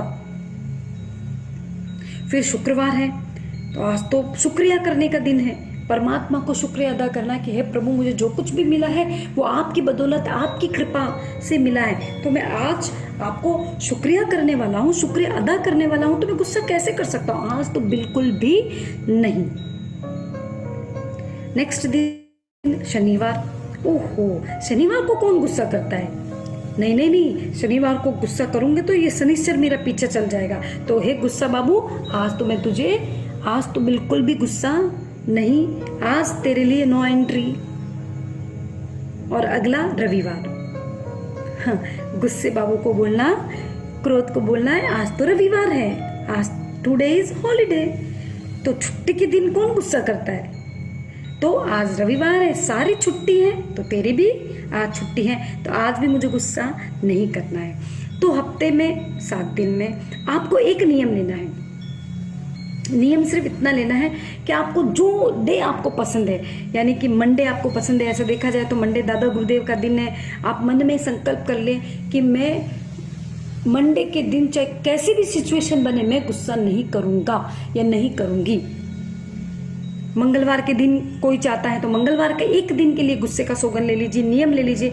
बुधवार को करना है तो एक दिन बुधवार के लिए दिन लिए, गुरुवार का करना है तो आज तो शांति गुरुदेव का दिन है, आज तो मैं बिल्कुल गुस्सा नहीं करूंगी। शुक्रवार को संतोषी माता का दिन जो मानने वाले हैं उनके लिए आज गुस्सा नहीं। शनिवार मुनीश्वर दादा का दिन है, आज तो गुस्सा हरगिज नहीं। और रविवार ये तो सरस्वती माता का दिन है, गुस्सा कर ही नहीं। तो वीक में एक दिन जो भी आप पसंद करते हैं, चाहे सोमवार हो, मंगलवार हो, बुधवार हो, गुरुवार, शुक्रवार, शनिवार, रविवार, जो वार आपको पसंद है उस वार के दिन आपको गुस्सा नहीं करना है। ये नियम आपको लेना है। तो जिसको मंगलवार पसंद है वो मंगलवार के दिन का नियम ले ले, जिसको बुधवार पसंद है बुधवार का दिन का नियम ले। मन में संकल्प कर ले कि मैं सोमवार के दिन, मैं आज आपके सामने मैं भी प्रण लेती हूँ कि सोमवार के दिन बनती कोशिश मैं गुस्सा नहीं करूंगी। आप भी अपने मन में संकल्प लें कि किस दिन किस वार को आपको गुस्सा नहीं करना है। तो ये कुछ टिप्स थे हमारे को गुस्सा कैसे कंट्रोल करना है, गुस्सा किस परिस्थिति में आता है, कब आता है और कैसे हमें उससे बचना है। तो इसके लिए आप भी गुस्सा कम करने की कोशिश करें, हम भी करेंगे। इसी शुभकामनाओं के साथ मंगल पाठ। नमो अरियंताणम, नमो सिद्धाणम, नमो आयर्याणम, नमो उवज्जायणम, नमो लोये सव्वसावणम, ऐसो पंच नमोकारो सव्व पावक पणासनो, मंगलाणम च सव्वेसिम पड़मम हवे मंगलम। श्रीन्द्रभूते वसभूते पृथ्वं पृथ्वी भवं गोतं गोतरत्मं स्तुवन्तु देवा सुरमानवेन्द्र सौ गौतम यच्छतु वाञ्छितं मे। श्रीवर्धमाना त्रिपति महाप्यमूर्तवाक्रेण कृतानि येन अङ्गानि पूर्वाणि चतुर्दशापि स गौतमो यच्छतु वाञ्छितं मे। चत्तारि मंगलम अरियंता मंगलम सिद्धा मंगलम साहु मंगलम केवली पन्नतो धम्मो मंगलम। चत्तारि लघुत्तमा अरियंता लघुत्तमा सिद्धा लघुत्तमा साहु लघुत्तमा केवली पन्नतो धम्मो लघुत्तमा। चत्तारि शरणं पवज्जामि अरियन्ते शरणं पवज्जामि सिद्धे शरणं पवज्जामि साहु शरणं पवज्जामि केवली पन्नतं धम्मं शरणं पवज्जामि।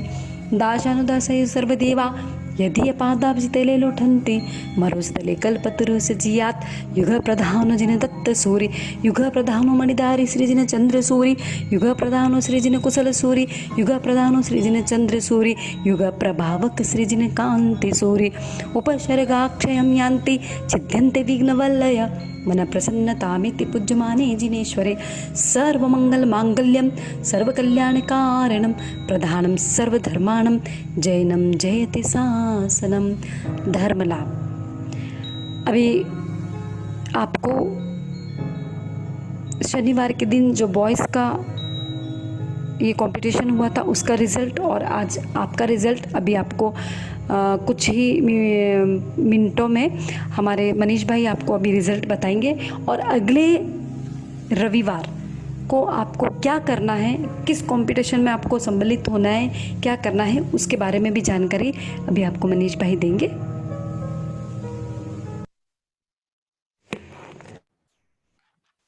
गुरुवर्या श्री की संस्कारमयी अमृतवाणी हमने सुनी और वाकई में ऐसा उद्बोधन अगर रोज मिलता रहे तो क्रोध क्या हमारे आसपास भी नहीं फटकेगा।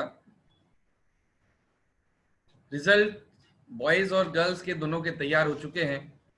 अभी आपके सामने रिजल्ट डिक्लेयर होने वाले हैं। उससे पहले जो सूचना मैंने आपको दी थी उसको एक बार वापस दोहरा देता हूं। अगले शनिवार और रविवार जो कंपटीशन रखा गया है, अगले शनिवार को 2 थुई, 2 चैत्यवंदन, 2 स्तवन आपको रिकॉर्डेड भेजे जाएंगे ग्रुप के अंदर यूट्यूब चैनल के ऊपर में, और वो आपको सुन के याद करने हैं। और उस दिन लाइव आपसे जो पूछा जाएगा वो स्तुति, वो चैत्यवंदन या वो स्तवन आपको लाइव सुनाना होगा। और संडे को अष्ट मंगल, अष्ट प्रातिहार्य या अष्ट कर्म, इन 3 टॉपिक में से एक टॉपिक आपको चूज करना है। और तीनों में से जो भी टॉपिक आप चूज करते हैं उसकी एक ड्राइंग बनानी है आपको। चाहे आप ड्राइंग बना सकते हैं, चाहे कोई और आइटम से उसको बना सकते हैं, आप किसी भी तरह से उसको बनाना है। बनाने के बाद में चाहे क्ले से बनाएं, ड्राइंग से बनाएं, हार्डबोर्ड से बनाएं, किसी भी तरह से बनाएं। उसके बाद में उसको संडे को आपको एक्सप्लेन करना है, उसके बारे में बोलना है, जो भी टॉपिक आप चूज करते हैं तीनों में से। बोलने के बाद में आपकी जो ड्राइंग है और आपका जो एक्सप्लेनेशन है, दोनों के पॉइंट्स आपको मिलेंगे। इन दोनों दिन जो भी प्रतिभागी भाग लेना चाहते हैं वो अपना नाम हमको शुक्रवार दोपहर 2 बजे तक नोट करवा दें, फ्राइडे 2 PM तक नोट करवा दें, ताकि कितने पार्टिसिपेंट भाग लेने वाले हैं उनके हिसाब से तैयारी करने के लिए हमको समय मिल जाए। अब रिजल्ट्स मैं डिक्लेयर करता हूं। सबसे पहले बॉयज का रिजल्ट। बॉयज के अंदर में जो फर्स्ट आए हैं वो है राहुल चोपड़ा हैदराबाद से। सेकंड है भीनव नाहटा बीकानेर से। थर्ड जो है वो है यतिन शाह पालितना से। फोर्थ नंबर पे है हेमंत सुराना बीकानेर से। और 5th नंबर पे आए हैं रौनक हालावाला सूरत से। इन 5 की जो गिफ्ट है, जो प्राइज मनी है, वो इनको पहुंचा दी जाएगी। अब बारी है गर्ल्स के रिजल्ट की। वैसे तो फर्स्ट पोजीशन के लिए तो मेरे हिसाब से कोई कंपटीशन लंबा चौड़ा नहीं था। बाकी सेकंड और थर्ड पोजीशन के लिए कंपटीशन रहा। और फर्स्ट पोजीशन पे तो निर्विवादित सुहानी नाहर भोपाल से 9 वर्षीय बच्ची, जिसने अविवादित रूप से फर्स्ट पोजीशन प्राप्त की है। और सेकंड स्थान पे रही स्नेहा पारक बेंगलोर से। थर्ड स्थान पे रितिका खजांची बीकानेर से। इसके अलावा 5 स्पेशल गिफ्ट्स और दिए गए हैं गर्ल्स के अंदर में। जिन बच्चों ने जो आज पार्ट लिया और अच्छा बोला और जो जिनकी एज कम थी, उन 5 गर्ल्स को और स्पेशल गिफ्ट दिया जा रहा है। उनमें से हैं सौम्या जैन इंदौर से, भाविशा मरडिया मुंबई से, साक्षी कंकालिया बेंगलोर से, माही धोखा बेंगलोर से और प्रांजल सेठिया भिवंडी से। इन 5 गर्ल्स को स्पेशल गिफ्ट दिया गया है सदा कुशल सेवा समिति की ओर से। सभी की जो प्राइज मनी गिफ्ट है वो उनसे संपर्क करके उनको पहुंचा दी जाएगी। अब नेक्स्ट वीक के लिए जो दोनों टॉपिक दिए गए हैं आपको, उनकी आप प्रिपरेशन करें और अपना नाम जो है फ्राइडे आफ्टरनून 2 PM तक हमें नोट करवा दें। बहुत बहुत धन्यवाद। सादर जय जिनेंद्र।